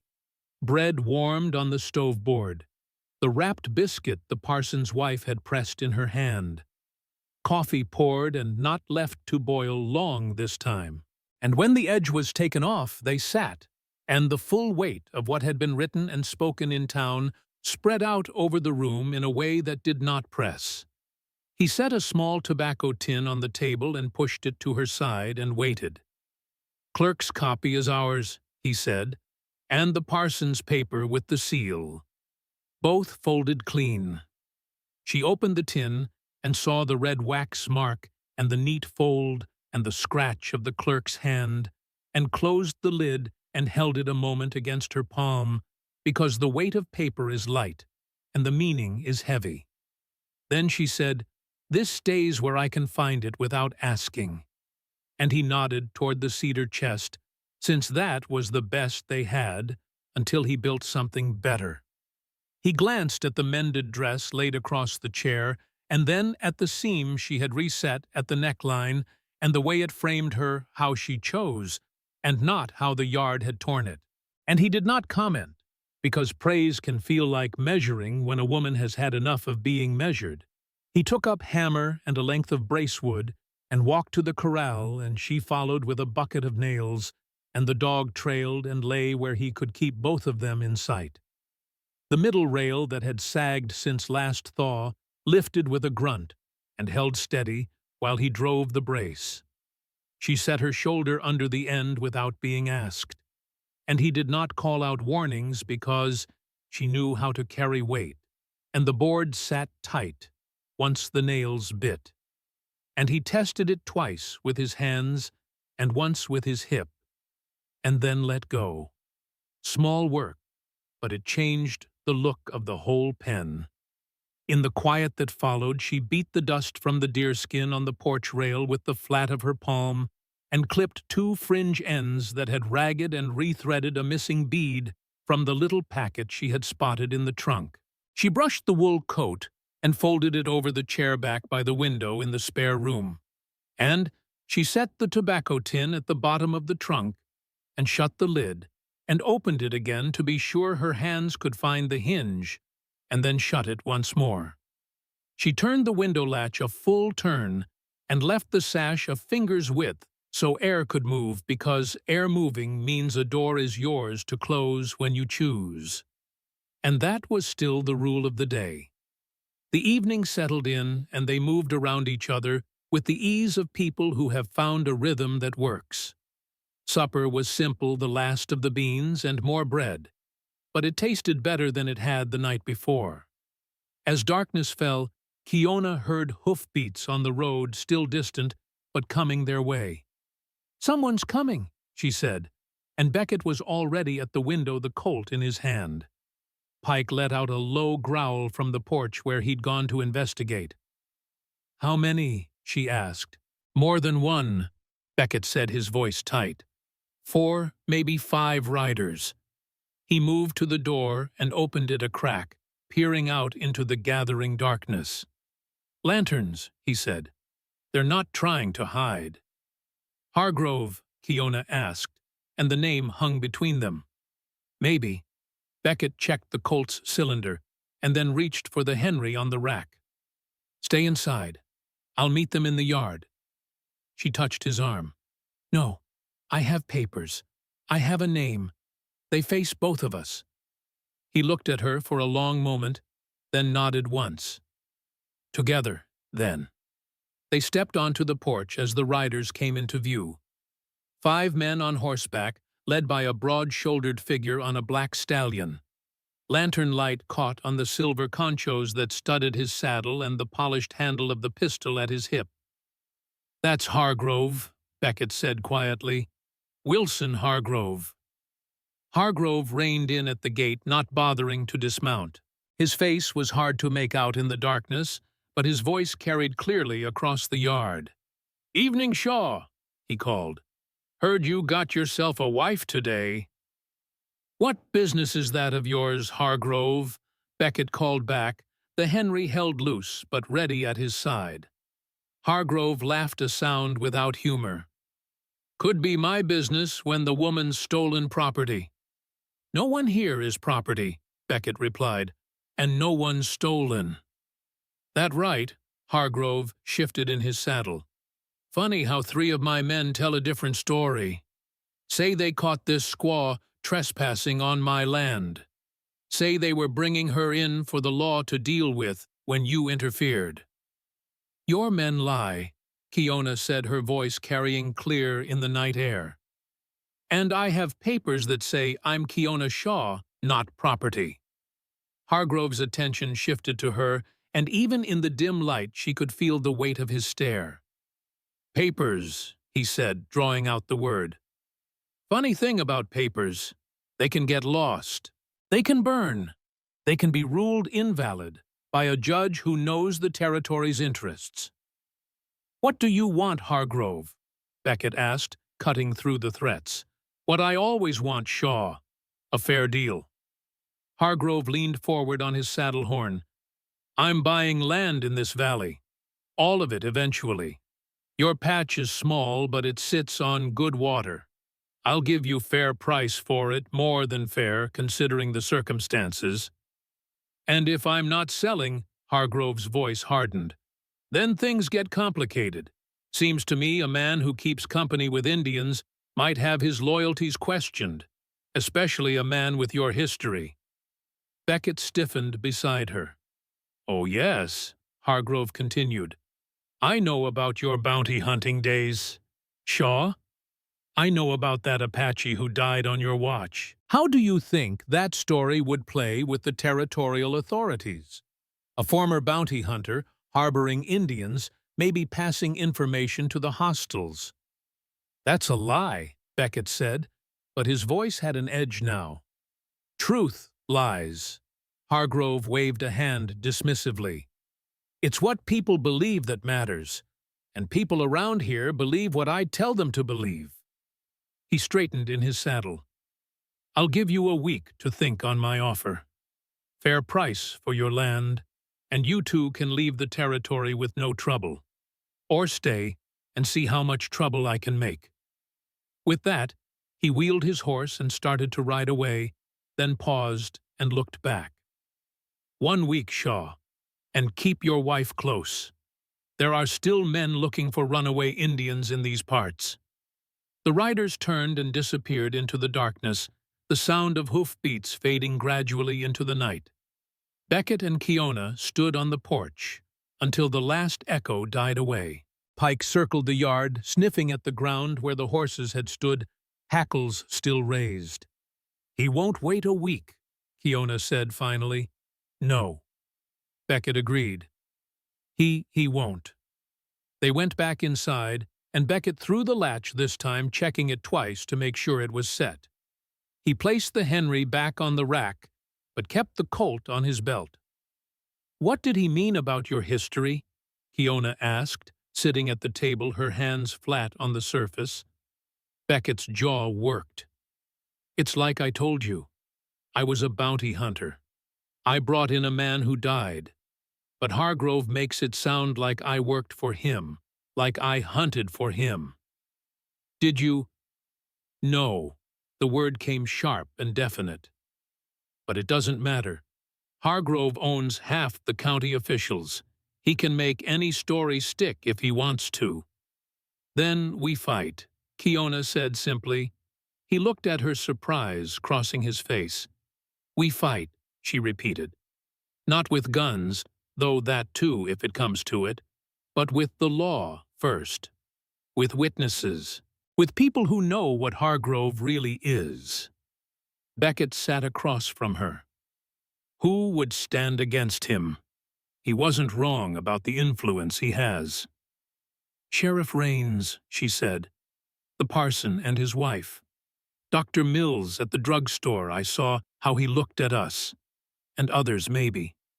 People who've lost land or family to Hargrove, but were too afraid to speak alone." "It's dangerous," Beckett warned. "Hargrove doesn't make empty threats." "More dangerous to run," she said. "A woman with no land is easier to take than a woman with land and a name and witnesses." She reached across the table and laid her hand over his. "I did not leave one cage to hide in another." He studied her face in the lamplight, then slowly nodded. "All right," he said. "We fight." That night, for the first time, Kiona closed the door to the spare room. Not out of fear, but because a door that can be closed is proof of choice. She lay awake listening to the night sounds of the house. Different now with the weight of Hargrove's threat hanging over them. In his room, Beckett cleaned the Colt and counted bullets, and thought about fences that would need watching, and allies who would need finding.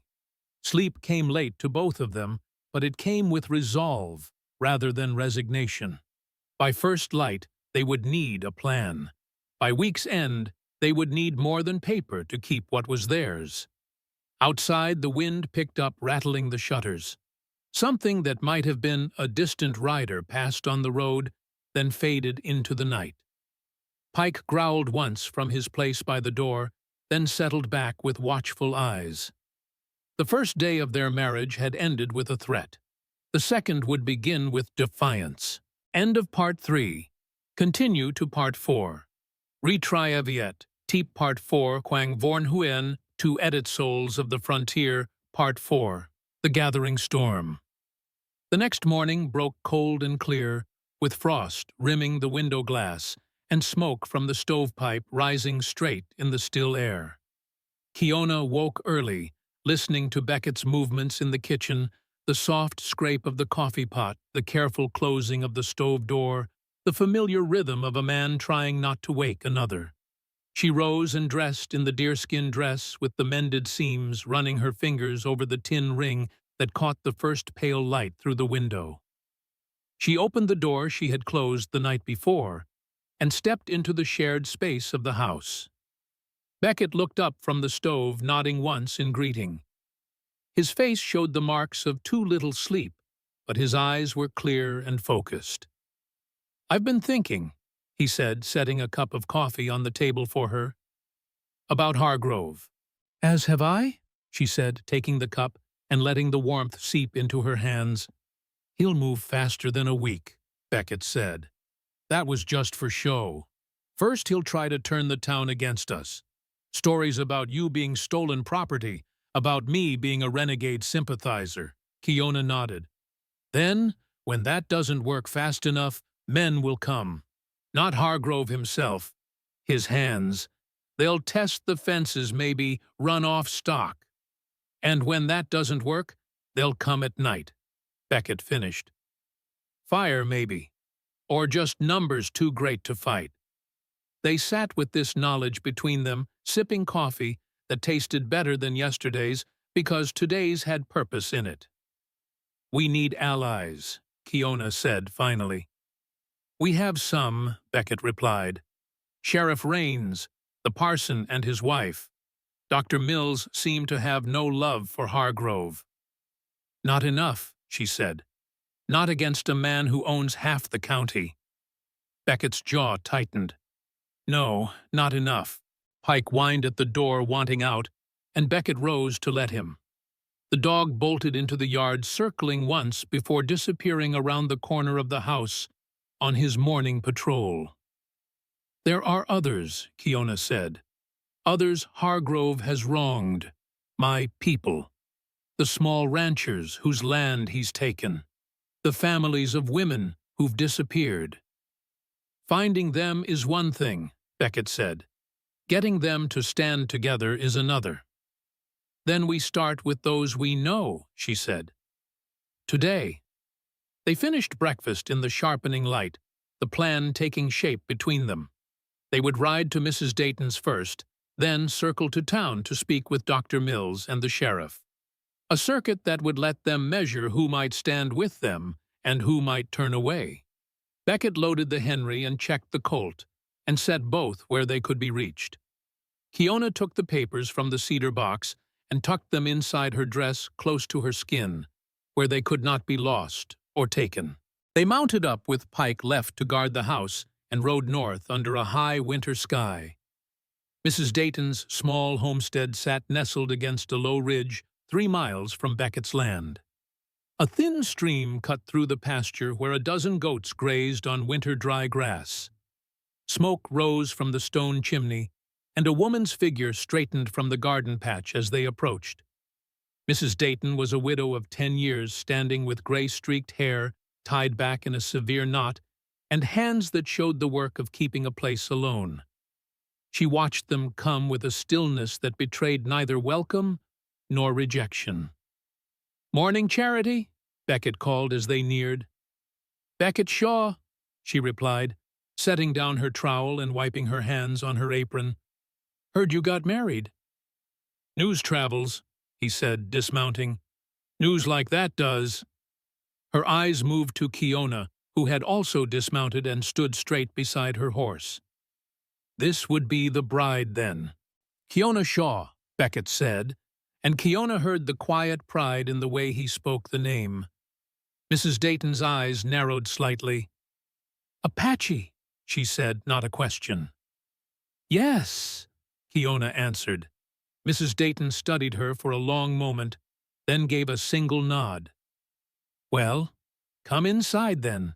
Day's too cold for standing about." The inside of Mrs. Dayton's house was neat and warm, with dried herbs hanging from the rafters and a loom set up by the largest window.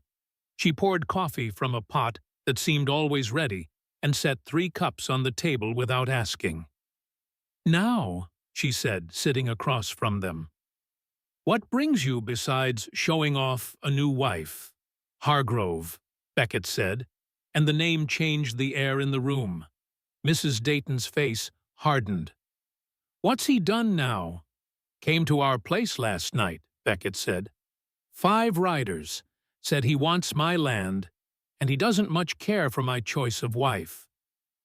"Threatened us," Kiona added. "Said papers can burn. Said a judge would rule as he wished." Mrs. Dayton took a slow sip of her coffee. "And you're here because we need to know who stands with us," Beckett said plainly. "And who doesn't." A small smile touched the corner of Mrs. Dayton's mouth. "Direct as always, Beckett." She set her cup down with precision. "You know Hargrove tried to buy me out 4 years ago, offered half what the place was worth. When I refused, my best milking goat was found with its throat cut." Her eyes had gone distant with the memory. "Month later, my well was fouled. Month after that, my youngest boy was beaten in town for looking wrong at one of Hargrove's hands." She refocused on them. My boy left for California after that. Said there was no fighting a man like Hargrove. I stayed because this land is all I have left of my husband." "We're not asking you to fight," Kiona said softly. "Aren't you, though?" Mrs. Dayton replied. "Just by coming here, you're asking me to choose a side." And there's only two sides when it comes to Wilson Hargrove, his way or the hard way. Silence fell between them, broken only by the soft tick of a clock on the mantel. "There are more than us," Beckett said finally, "more who've lost to him. If enough stood together, how many would be enough?" Mrs. Dayton cut in. "How many would it take to stand against his money, his hired guns, his pet judge?" She shook her head. "You're dreaming, Beckett." "Perhaps," Kiona said. "But sometimes dreams are all we have to hold against men who would take everything else." Mrs. Dayton looked at her with new interest. "You speak well for—" She stopped herself. "For an Apache," Kiona finished. "My father traded with settlers. He believed understanding your enemy was the first step to surviving them." "And is that what we are enemies?" "No," Kiona said. "Enemies don't share coffee at the same table." Mrs. Dayton considered this, then rose and went to a chest in the corner. She returned with a small leather pouch and set it on the table. "My husband's," she said. "Carried it through the war. Said it saved his life at Shiloh when it stopped a piece of shrapnel." She pushed it toward them. "Inside is a letter, proof that Hargrove paid men to threaten homesteaders north of the creek. Proof I've been too afraid to use." Beckett reached for the pouch, but Mrs. Dayton kept her hand on it. "If I give you this, I'm choosing sides. You understand that Hargrove will know." "We understand," Beckett said. "And we wouldn't ask if—" "You're not asking," she interrupted. "I'm offering." She released the pouch. "But no, this one letter won't stop him. Words on paper mean nothing to a man like that." "They mean something to the law," Kiona said. Mrs. Dayton's laugh was short and hard. "The law? Sheriff Raines is a good man, but he's one man. And Judge Porter only comes through once a month, and he dines at Hargrove's table when he does." "Then we find more than paper," Beckett said, tucking the pouch inside his coat. "We find people, witnesses, those who've lost to Hargrove but lived to tell of it." "You'll need more than talk to face what's coming," Mrs. Dayton said. She rose and went to the back door, whistling sharply. A young man appeared from the barn, wiping his hands on a rag. "My oldest Samuel," she explained. "Just back from Denver."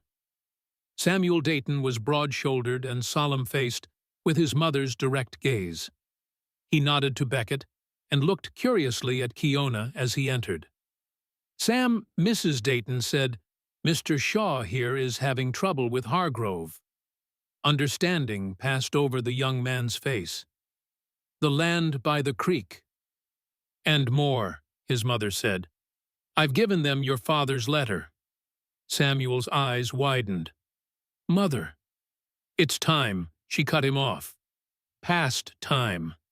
She turned back to Beckett and Kiona. "Sam will ride to town each day, check on your place when you can't. Extra eyes are worth more than words when trouble's brewing." "We can't ask," Beckett began. "You didn't," Mrs. Dayton said firmly. "Now finish your coffee and be on your way. If you're gathering allies, you've got ground to cover." They left the Dayton place with the letter secure in Beckett's coat and the promise of Samuel's watchful eyes when they couldn't be home. It wasn't the army they needed, but it was a beginning. The ride to town took longer than the day before, the horses picking their way carefully across the frozen ground. They spoke little, each turning over the morning's conversation and what it meant for the days ahead. "She's afraid," Kiona said, as they neared the outskirts of Rawlins. "With reason," Beckett replied. "Hargrove isn't known for his forgiving nature. Yet she gave us the letter." Some fears run less deep than others, he said. Fear of losing her land, her last son, that runs deeper than fear of Hargrove. Rollins sat quiet in the midday sun, the usual business of a small town moving at its own pace. A few wagons stood outside the mercantile, a dog sleeping on the boardwalk, the blacksmith's hammer ringing steady from the far end of Main Street. Nothing to show that today was different from yesterday, except that yesterday they had ridden in unmarried, and today they rode in with targets on their backs. They hitched their horses outside Dr. Mill's drugstore and entered to the sound of a small bell above the door. The shop smelled of herbs and chemicals, and the peculiar mustiness of old remedies in glass bottles. Dr. Mills himself stood behind the counter, a thin man with spectacles perched on a prominent nose and ink stains on his fingers. He looked up as they entered, and recognition flickered across his face. "Mr. Shaw," he said, setting aside the mortar and pestle he'd been using. "And Mrs. Shaw, I presume. Congratulations on your nuptials." "Thank you, Doctor," Beckett said, removing his hat. "We've come on another matter." Dr. Mills glanced toward the door, then to the back of the shop. "Perhaps we should speak in my office," he said, lifting the counter flap to let them through. The office was small but orderly, with medical texts lining one wall and a desk piled with papers and journals. Dr. Mills closed the door behind them and gestured to two chairs. "You've had a visitor," he said without preamble. "Hargrove or his men?" "Hargrove himself," Beckett confirmed. "Last night." Dr. Mills nodded, as if this was expected. "And now you're looking for allies." "We are," Kiona said. "We're told you have no love for Hargrove." The doctor's face tightened. "A professional observation. I have seen too many broken bones, too many bruised women, too many mysterious accidents that trace back to that man or those who work for him." He removed his spectacles and polished them with a handkerchief, a gesture that seemed to give him time to consider his next words. "My daughter disappeared 7 years ago," he said finally, his voice carefully controlled. "A bright girl, just 19. She was engaged to a young man who owned a small freight business, a business that Hargrove wanted for his own shipping interests." He replaced his spectacles. "When the young man refused to sell, accidents began to happen. Shipments damaged, horses coming up lame. Then my daughter vanished on her way home from church." "I'm sorry," Kiona said softly. Dr. Mills acknowledged this with a small nod. 3 days later, her fiancé sold his business to Hargrove for 1/10 of its value and left the territory. I never saw my daughter again. "You believe Hargrove took her," Beckett said. "I know he did," Dr. Mills replied.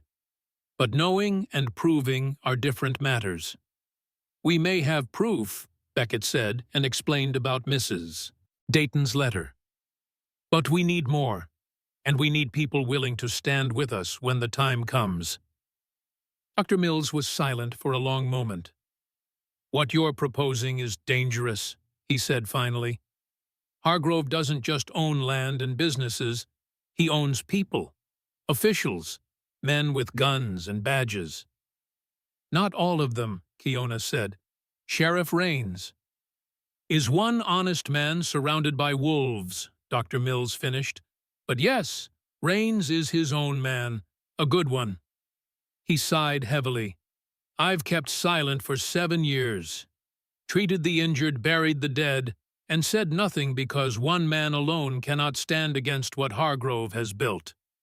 He looked between them. "But perhaps I've been a coward too long." He reached into his desk drawer and withdrew a small book bound in black leather. "My records," he said. "Every injury, every death I've treated that I believe connects to Hargrove. Names, dates, circumstances. 7 years of evidence with no court willing to hear it." He held it out to Beckett. "Take it. Use it. I'll testify to every word when the time comes. Beckett took the book carefully. Thank you, Doctor. Don't thank me, Dr. Mills said grimly. This won't end with words and paper. Hargrove didn't build his empire by respecting the law. We know, Kiona said, but the law is where we start. Then you should speak with Sheriff Raines, Dr. Mills said. He's had his own suspicions about Hargrove for years, but never enough evidence to act. Perhaps, with what you're gathering, that might change. They left the drugstore, with Dr. Mills's journal secured alongside Mrs. Dayton's letter, two pieces in a puzzle they were only beginning to assemble. The weight of what they carried, not just paper and ink, but lives, disrupted people disappeared. Justice, long delayed, sat heavy on both of them.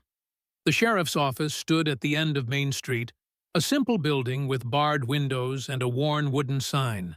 Inside, they found Sheriff Raines at his desk, reading through wanted posters with a cup of coffee gone cold at his elbow. He looked up as they entered, recognition and something like resignation crossing his weathered face. "Mr. and Mrs. Shaw," he said, setting the papers aside. "Somehow I expected you'd be by today." "News travels," Beckett said, taking off his hat. "In a town this size, gossip's faster than telegraph," Raines agreed. "I heard Hargrove paid you a visit last night." "Word gets around," Kiona said. "My deputy saw them riding out," Raines explained. "5 men, Hargrove in the lead, heading for your place. Wasn't hard to figure what that meant." He gestured to the chairs facing his desk. "Sit. Tell me what was said." They sat, and Beckett recounted the conversation with Hargrove, the threats veiled and unveiled, the 1-week deadline, the implications about Beckett's past, and Kiona's status. Sheriff Raines listened without interruption, his face giving nothing away. When Beckett finished, the sheriff leaned back in his chair and sighed. "Hargrove's getting bolder," he said. "Used to be he kept his threats more subtle, deniable." "He feels untouchable," Kiona said. "Because he mostly is," Raines replied. "He owns the largest ranch in the county, employs half the men in town, holds notes on businesses up and down Main Street."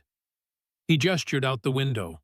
"That gives a man power, the kind that goes beyond what a badge can counter."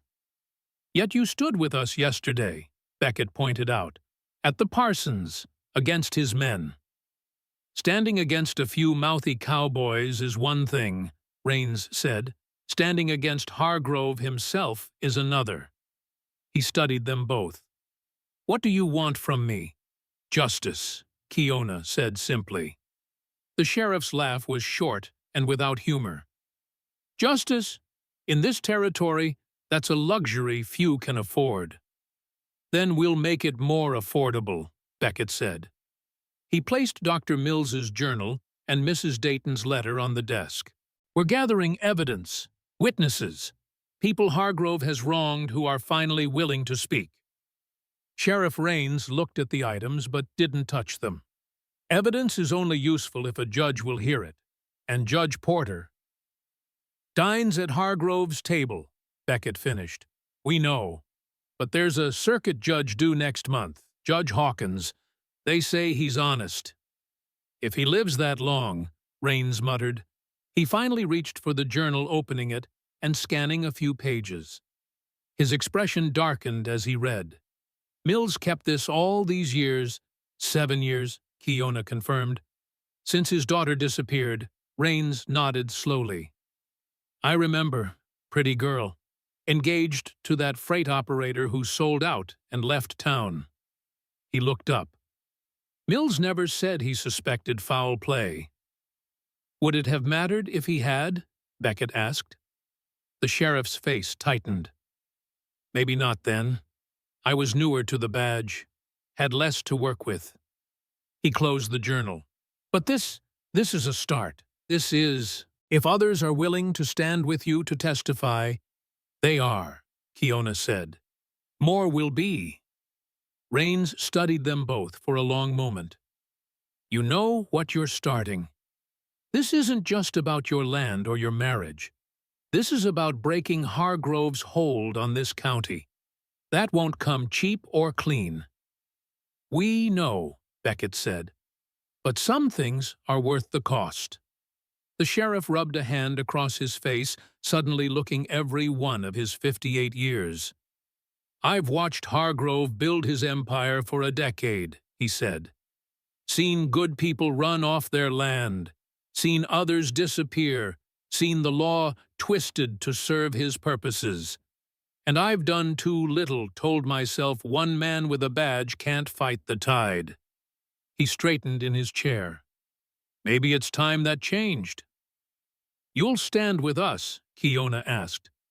"I'll uphold the law," Rains corrected. "Which means I'll protect witnesses, secure evidence, and ensure Judge Hawkins gets a fair hearing of the facts when he arrives." He pushed the journal and letter back across the desk.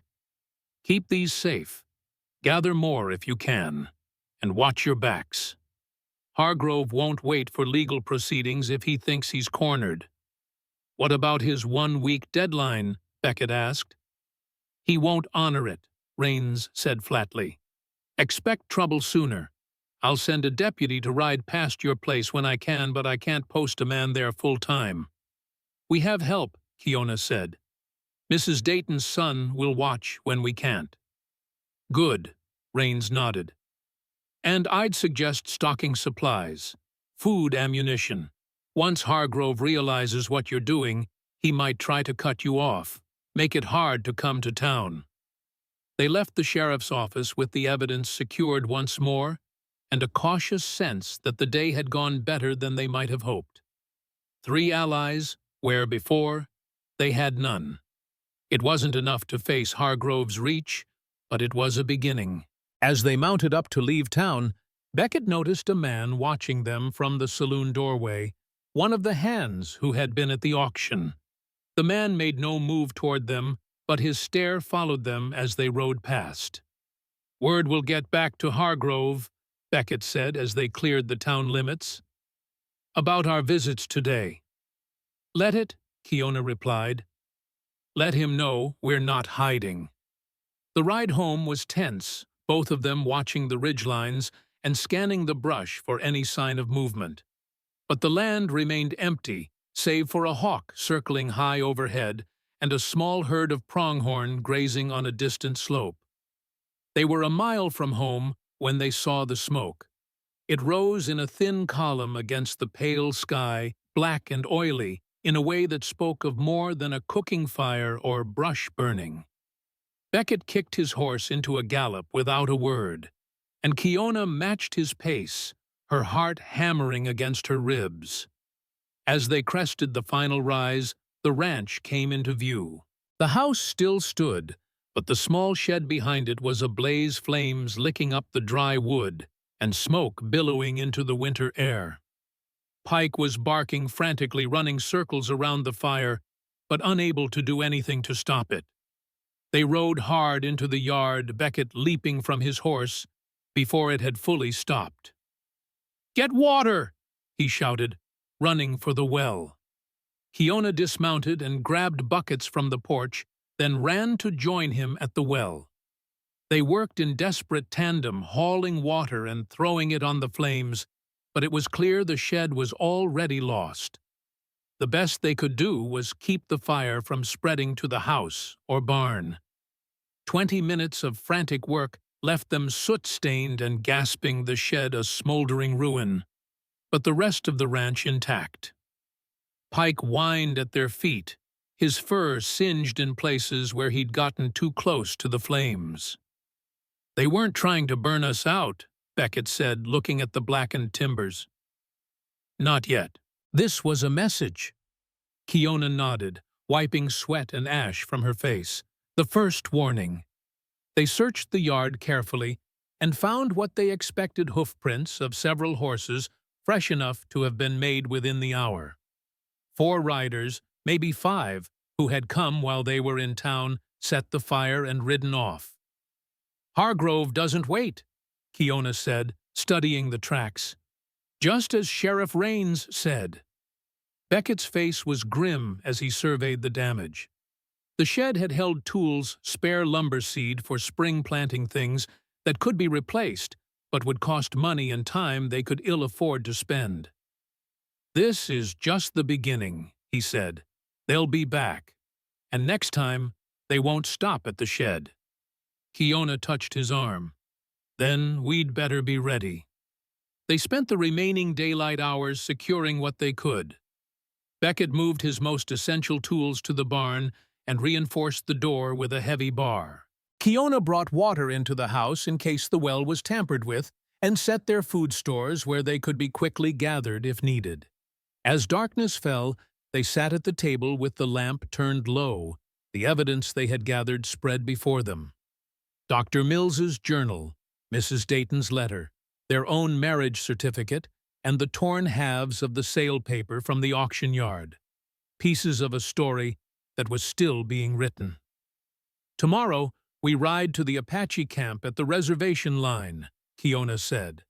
"My cousin Winter Fox is there. He will have stories of Hargrove's men taking women stealing horses."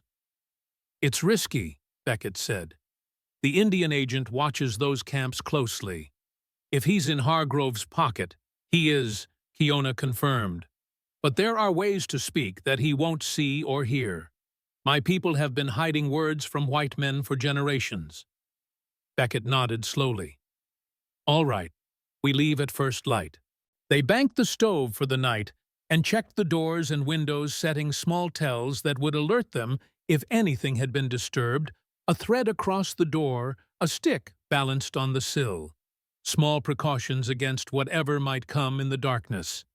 In the spare room, their room now though the name lingered, Kiona changed into the white shirt Beckett had given her that first day.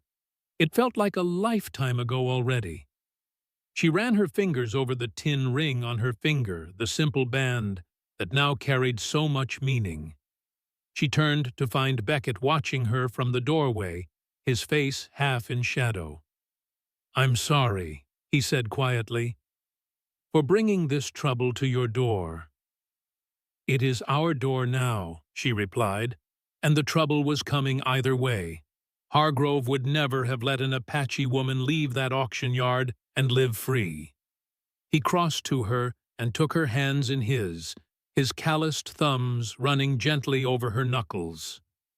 "We'll fight," he said, "and we might lose. You should know that."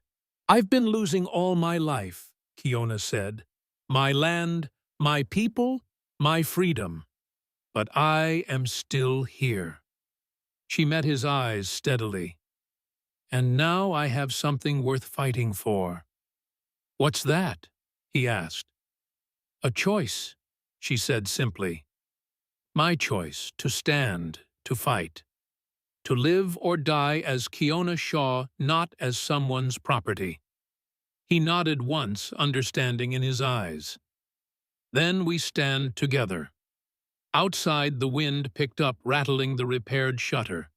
Something that might have been a distant rider passed on the road, then faded into the night. Pike growled once from his place by the door, then settled back with watchful eyes.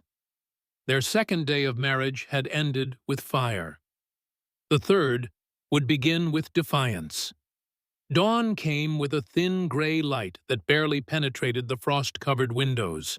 Kiona woke to the familiar sounds of Beckett moving through the house, the soft creak of floorboards, the careful closing of cabinet doors, the rhythmic scrape of a knife against the whetstone.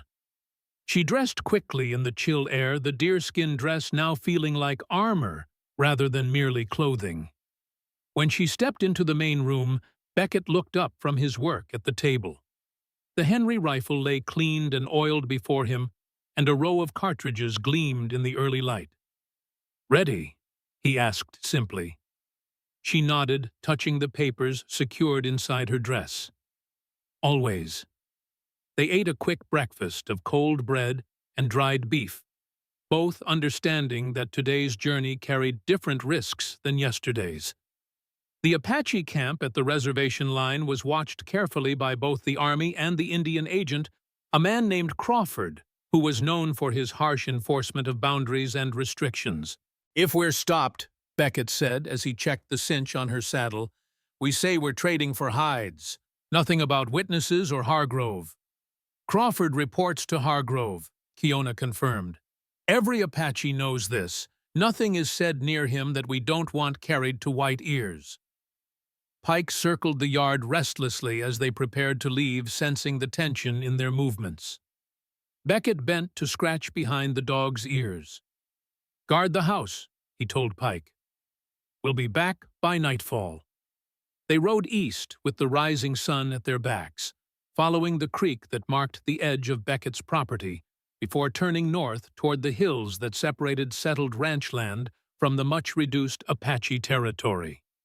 The morning was cold and clear, their breath, and the horses showing white in the winter air.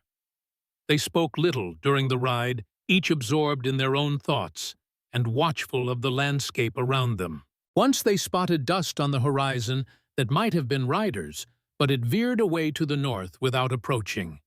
By midday, they reached the boundary that marked the beginning of the reservation lands, a line that existed more firmly on government maps than it did on the actual terrain. A weathered sign with faded lettering warned that entry required permission from the Indian agent. Beyond this point, Beckett said, reining in, "You lead." Keona nodded, appreciating that he understood what it meant to cross this boundary. For him, it was entering restricted territory. For her, it was returning to a shadow of what had once been home. They rode another hour following game trails, rather than the more obvious paths that would be watched by the agent's scouts. The land grew rougher, less touched by white settlement, with juniper and pinyon pine clustering on the rocky slopes. They crested a small rise, and the camp came into view below a collection of canvas tents and brush shelters arranged in a loose circle near a small stream. Several cooking fires sent thin columns of smoke into the air, and figures moved between the dwellings, carrying water or tending to daily tasks. Keona halted her horse and studied the camp carefully. "No soldiers visible," she said, "and Crawford's wagon isn't there. This is good." "How will they receive us?" Beckett asked, aware that his presence as a white man would not be welcome by all. "With caution," she answered truthfully. "But my cousin Winter Fox is an elder now. His word carries weight." They approached slowly, making no attempt to conceal their arrival. Before they reached the first dwellings, 3 men on horseback rode out to meet them. They carried no visible weapons, but Beckett knew that didn't mean they were unarmed. Keona raised her hand in greeting and spoke in Apache. The lead rider, an older man with deep lines etched into his face, responded in the same language. His eyes moved constantly between Keona and Beckett, assessing, measuring. After a brief exchange, Keona turned to Beckett. "This is Strong Walker. He will take us to Winter Fox." The Apache riders escorted them into the camp, where their arrival drew curious stares from women working outside the tents, and children who paused in their play to watch the strangers. Beckett felt the weight of dozens of eyes upon him, questioning his presence in this place. They dismounted outside a larger tent, set somewhat apart from the others. Strong Walker spoke to the guard at the entrance, who disappeared inside. A moment later, an elderly man emerged, his face weathered as old leather, but his eyes sharp and clear. "Winter Fox," Keona said, stepping forward. The old man studied her for a long moment, then broke into a smile that transformed his stern features. He spoke rapidly in Apache, clasping Keona's hands in his. "My cousin welcomes us," she translated for Beckett. "He thought I was dead." Winter Fox turned his attention to Beckett, his expression returning to careful neutrality. He spoke again, and Keona translated. "He asks why you bring me here with a white man's ring on my finger." Beckett met the old man's gaze directly. "Tell him I bring you with your own choice on your finger," he replied, "and we come seeking truth about a man who has wronged both our peoples." When Kiona translated, Winter Fox's eyebrows rose slightly. He gestured for them to enter the tent. Inside, the air was warm from a small fire pit. At the center, the smoke rising through a hole in the roof. Winter Fox sat cross-legged on a blanket and motioned for them to do the same.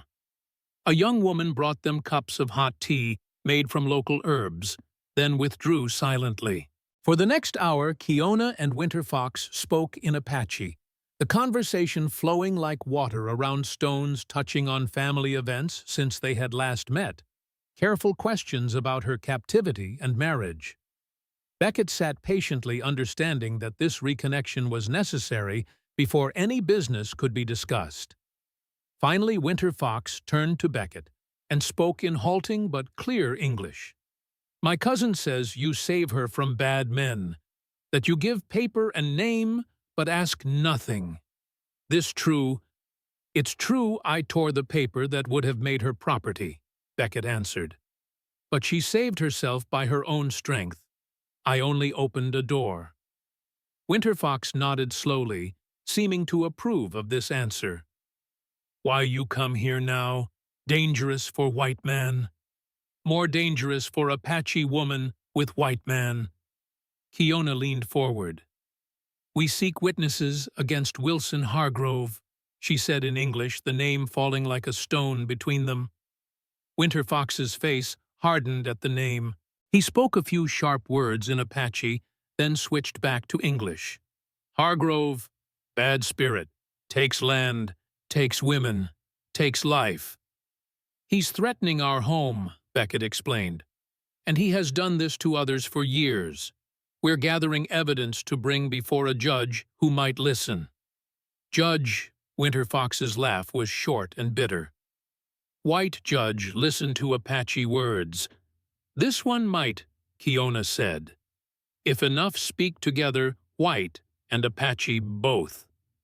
Winter Fox was silent for a long moment, staring into the fire. When he looked up, his eyes were distant with memory. "3 summers passed," he said slowly. "Hargrove men come in night. Take 4 young women. Say they trespass on ranch land. We tell Agent Crawford. He say nothing can do. Women never return." He reached for a small pouch at his waist and withdrew something wrapped in soft leather. Carefully unfolding it, he revealed a silver concho, a decorative piece from a belt or bridle with a distinctive mark stamped into the metal. "One girl she fight. Tear this from man who take her. Her mother keep." He held it out to Beckett. "Hargrove mark. His cattle, his men, his evil." Beckett took the concho, examining the stylized H worked into the design. "This connects him directly to the kidnappings," he said to Kiona. "It's evidence a judge could understand." Winter Fox spoke again in Apache, and Kiona's face grew solemn as she listened. When he finished, she turned to Beckett. "He says there is more. A place in the hills north of Hargrove's ranch. A cabin where they take women before selling them south to New Mexico. One girl escaped 2 years ago, made it back here before dying of her wounds. She told of many women kept there, Apache Mexican, even white girls from town." Beckett's jaw tightened. "Could you find this cabin?" Winter Fox nodded. "I know place. No Apache go there. Bad spirits. Bad men with guns." "Would you testify?" Beckett asked. "Tell a judge what you've told us." The old man considered this, his face unreadable. "White judge believe Apache words against rich white man. Not alone," Beckett admitted. "But we have others. A doctor whose daughter disappeared. A widow whose son was beaten. A sheriff who has suspected for years but never had enough evidence." Winter Fox exchanged a long look with Kiona, some understanding passing between them that Beckett couldn't read. "I speak," Winter Fox said finally. "Others will speak too, mothers who lost daughters, fathers who lost sons." He leaned forward, his voice dropping lower. But words not enough against Hargrove. He not wait for judge. He send men first. We know, Kiona said. They've already burned our shed. It's only the beginning. Winter Fox nodded grimly. You need more than words now. Need eyes that watch, ears that listen. He spoke rapidly in Apache to someone outside the tent flap, and moments later, a young man entered and sat beside them. This swift deer, Winter Fox said. My grandson, good scout, speaks white man talk. He watch Hargrove Ranch, count men, count guns, find cabin where women kept. The young man, lean and sharp-eyed, nodded once to Beckett. I can move where white men don't see, he said in clear English. Send word to you through Kiona's old ways. Beckett understood they were being offered more than testimony. They were being offered an ally behind enemy lines, someone who could warn them of Hargrove's movements before they happened. It's dangerous, he said, not wanting blood on his hands. Swift Deer's smile was cold. Living is dangerous. Has been since white men came. At least this danger has purpose. They spent another hour in Winter Fox's tent, sharing what they knew of Hargrove's operations and making plans for gathering and safeguarding witnesses. By the time they emerged, the winter sun was already sliding toward the western hills. We need to leave soon, Beckett said, checking the position of the sun. It's a long ride back, and I don't want to be on the trail after dark. Winter Fox walked with them to their horses, speaking privately to Kiona for a few moments in Apache. When they finished, he turned to Beckett. You protect my cousin, he said, his voice carrying both gratitude and warning. She is last of her mother's line. Very precious. I know, Beckett replied simply. Winter Fox nodded, satisfied. Go different way back, he advised. Crawford's men patrol South Trail in evening. Go west through high rocks. Longer, but safer. They mounted up the silver concho, now secured with their other evidence. Swift Deer had already disappeared, beginning his dangerous mission of watching Hargrove's operations. As they rode out of the camp, Kiona looked back once at the people she had left behind, some by choice, some by circumstance. What did Winter Fox say to you at the end? Beckett asked, as they followed a narrow trail through the rocky western slopes. He said, I carry the old blood, she replied, that my children will be bridges between worlds. She glanced at him. He has seen this in dreams. Beckett nodded, accepting this as he had learned to accept many things that didn't fit neatly into the white man's understanding of the world. They rode in companionable silence as the light began to fade, picking their way carefully through terrain too rough for speed. The horses were tired, and both riders were alert for any sign of danger. They were still an hour from home when Kiona reined in, suddenly raising her hand for silence. Beckett halted beside her, listening. At first he heard nothing beyond the normal sounds of evening, the distant cry of a hawk, the whisper of wind through juniper branches. Then he caught it, the faint but distinctive sound of horses moving at speed, coming from the direction of their ranch. Riders, he said quietly, more than two.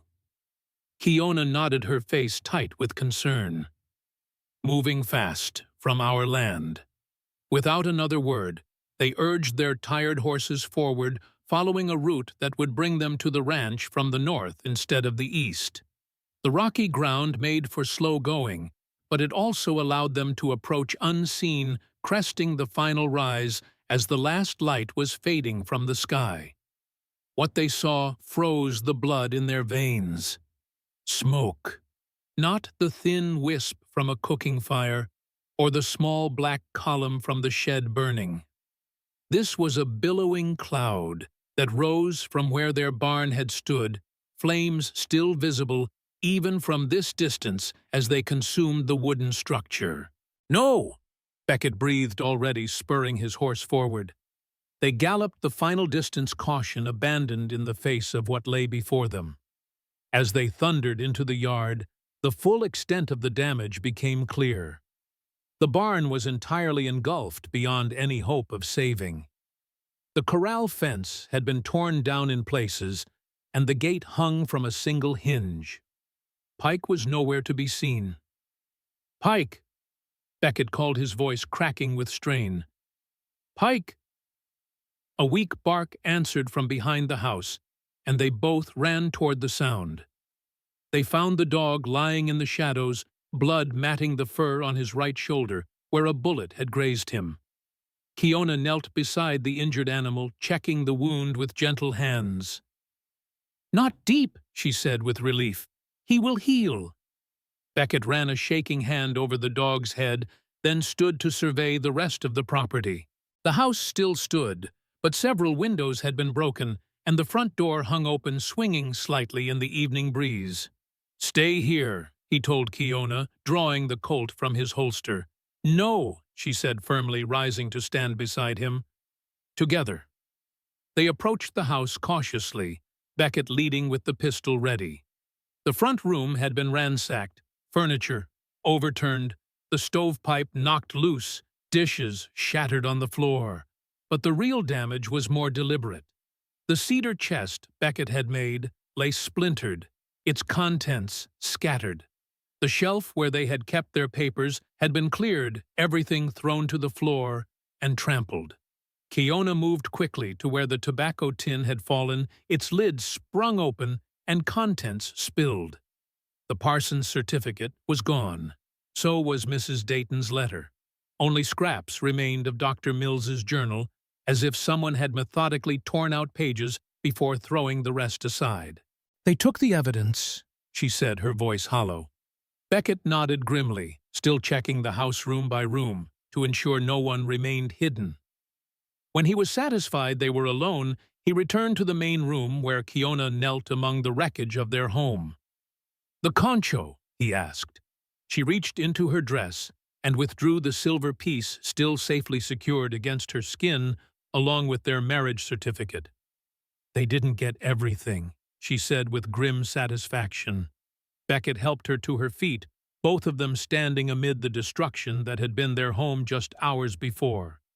Outside, the barn continued to burn, casting an orange glow through the broken windows.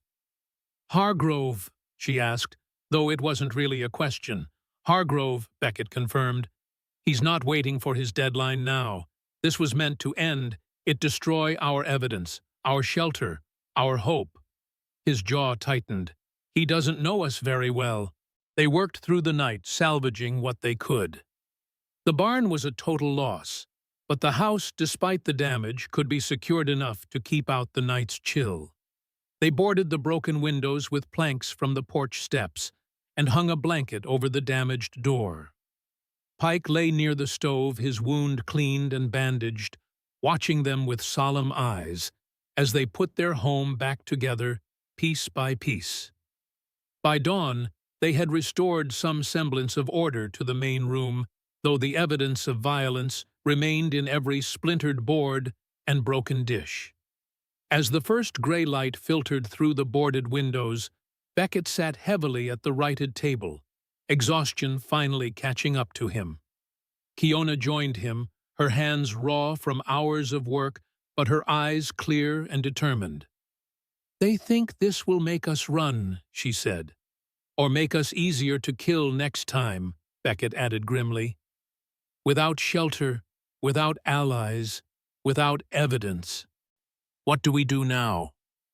Beckett reached across the table and took her hand, his calloused thumb running over the tin ring that had somehow survived the destruction. "We fight," he said simply, "but not here. Not now." "Where?" "Town," he said. "In the open, where Sheriff Raines can see. Where there are witnesses.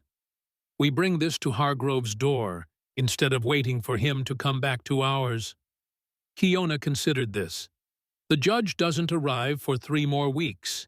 We can't hide that long, and we can't fight Hargrove's men alone." "We won't be alone," Beckett said. Swift Deer is watching.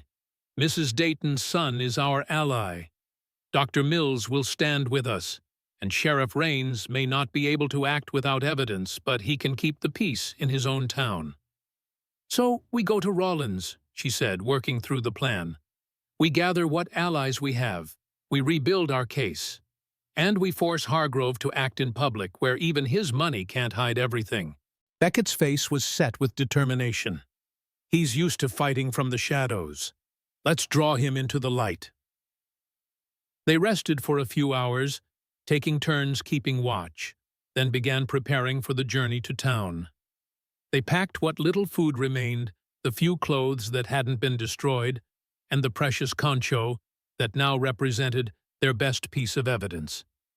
Pike insisted on coming, despite his injury refusing to be left behind again. Kiona fashioned a sling that would allow the dog to ride with Beckett, his wounded shoulder, protected from further harm. As they prepared to leave, Beckett took one last look at the ranch. The burned-out shell of the barn, the damaged house, the trampled garden where Kiona had planned to plant beans in spring. Not much by the standards of men like Hargrove, but it had been his home. Their home. "We'll rebuild," Kiona said, reading his thoughts. "When this is over." He nodded, turning away from the ruins to face her. "Yes," he said, "when this is over." They rode to town by the main road this time, making no attempt to hide their approach. Word would reach Hargrove soon enough, anyway, let him know they were not running, not cowering, not broken by his attack. Rawlins appeared on the horizon just before noon, the usual bustle of a small town going about its business.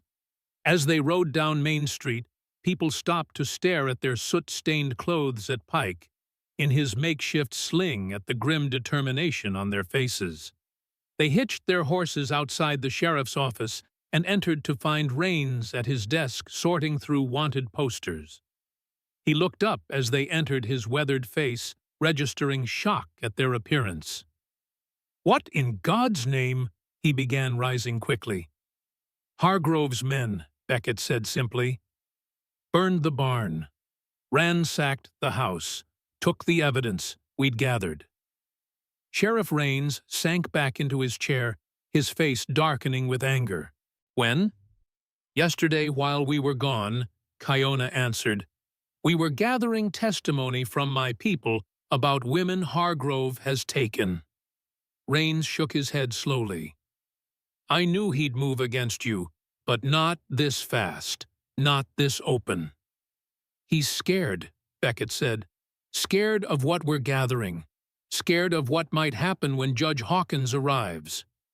"And now he thinks he's won," Kiona added, "by destroying our home and our evidence." The sheriff studied them both, noting the resolve in their postures despite the exhaustion evident in their faces. "What do you want from me?" he asked finally. "Sanctuary," Beckett replied. "Not hiding that won't work against Hargrove, but a place in town where we can regroup, where we can be seen, where an attack would have witnesses." Raines considered this. "The old Miller place," he said after a moment. "Behind the church. Been empty since the widow passed last spring. It's not much, but it's solid, and it's where I can keep an eye on it." "Well, thank you," Kiona said. "Don't thank me yet," Raines warned. "Bringing this fight to town puts others at risk. Hargrove won't care who gets caught in the middle." "Neither did he when he was taking Apache women and leaving their families to grieve," Kiona replied, her voice steady. "Or when he was driving farmers off their land. Or when Dr. Mills's daughter disappeared. The town has been caught in the middle for years," Beckett added. "Most just didn't know it." Sheriff Raines couldn't argue with that. He stood and reached for his hat. "I'll take you to the Miller place. Then I'll round up a few men I trust to stand watch tonight. After that," he shrugged. "After that, we see what Hargrove does next." As they left the sheriff's office, Dr. Mills approached from across the street, his face lined with concern. "I heard you were back," he said, eyes taking in their appearance. "And that there was trouble." "Hargrove's men burned us out," Beckett confirmed. "Took the evidence, including your journal." The doctor's face paled. "Those records, years of observations." "We still have this," Keona said, showing him the silver concho. "From a girl taken from the Apache camp, Hargrove's mark." Dr. Mills examined it, his professional detachment faltering slightly as he turned the piece in his hands. "This connects him directly," he murmured, "to the disappearances, to the women. And we have witnesses," Beckett added, "Winter Fox and others from the camp who will testify about women taken." The doctor looked up, a new resolve hardening his features. "Then we still have a case. Not as strong as before, perhaps, but enough to bring before Judge Hawkins." "If we survive until he arrives," Sheriff Raines said dryly. "We'll do more than survive," Keona replied. "We'll gather more evidence. We'll find that cabin in the hills where they keep the women before selling them south." Dr. Mills's head came up sharply. "Cabin? What cabin?" "North of Hargrove's ranch," Beckett explained. "According to Winter Fox, it's where they hold women before moving them to New Mexico. One girl escaped and made it back to the camp before dying. She told them about it." The doctor's hands began to tremble slightly. "North of the ranch," he repeated. "In the hills. I've heard whispers, rumors among the Mexican laborers who come through town. They avoid that area. Say it's haunted by the cries of women." "Not haunted," Keona said grimly. "Haunting." Sheriff Raines led them toward the small house behind the church, his mind clearly working through the implications of what they'd shared. As they approached the building, a simple one-room structure with a sagging porch, but solid walls, a woman's voice called out from across the churchyard, "Sheriff, hold a moment." They turned to see Mrs. Dayton hurrying toward them, her gray-streaked hair coming loose from its severe knot, her face flushed with exertion. "Samuel told me what happened," she said as she reached them. "He rode by your place this morning and found it burned. He thought," she stopped, seeming to gather herself, "he thought you might be dead." "Not yet," Beckett said, though not for lack of trying on Hargrove's part. Mrs. Dayton nodded, her eyes taking in their bedraggled state.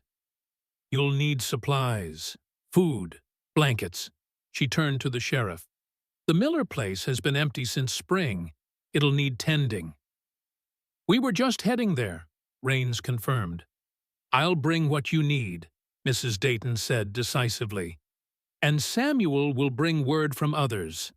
You're not alone in this fight, though many are still afraid to show their faces." As she hurried off on her self-appointed mission, Sheriff Raines shook his head with something approaching admiration. "Charity Dayton," he mused.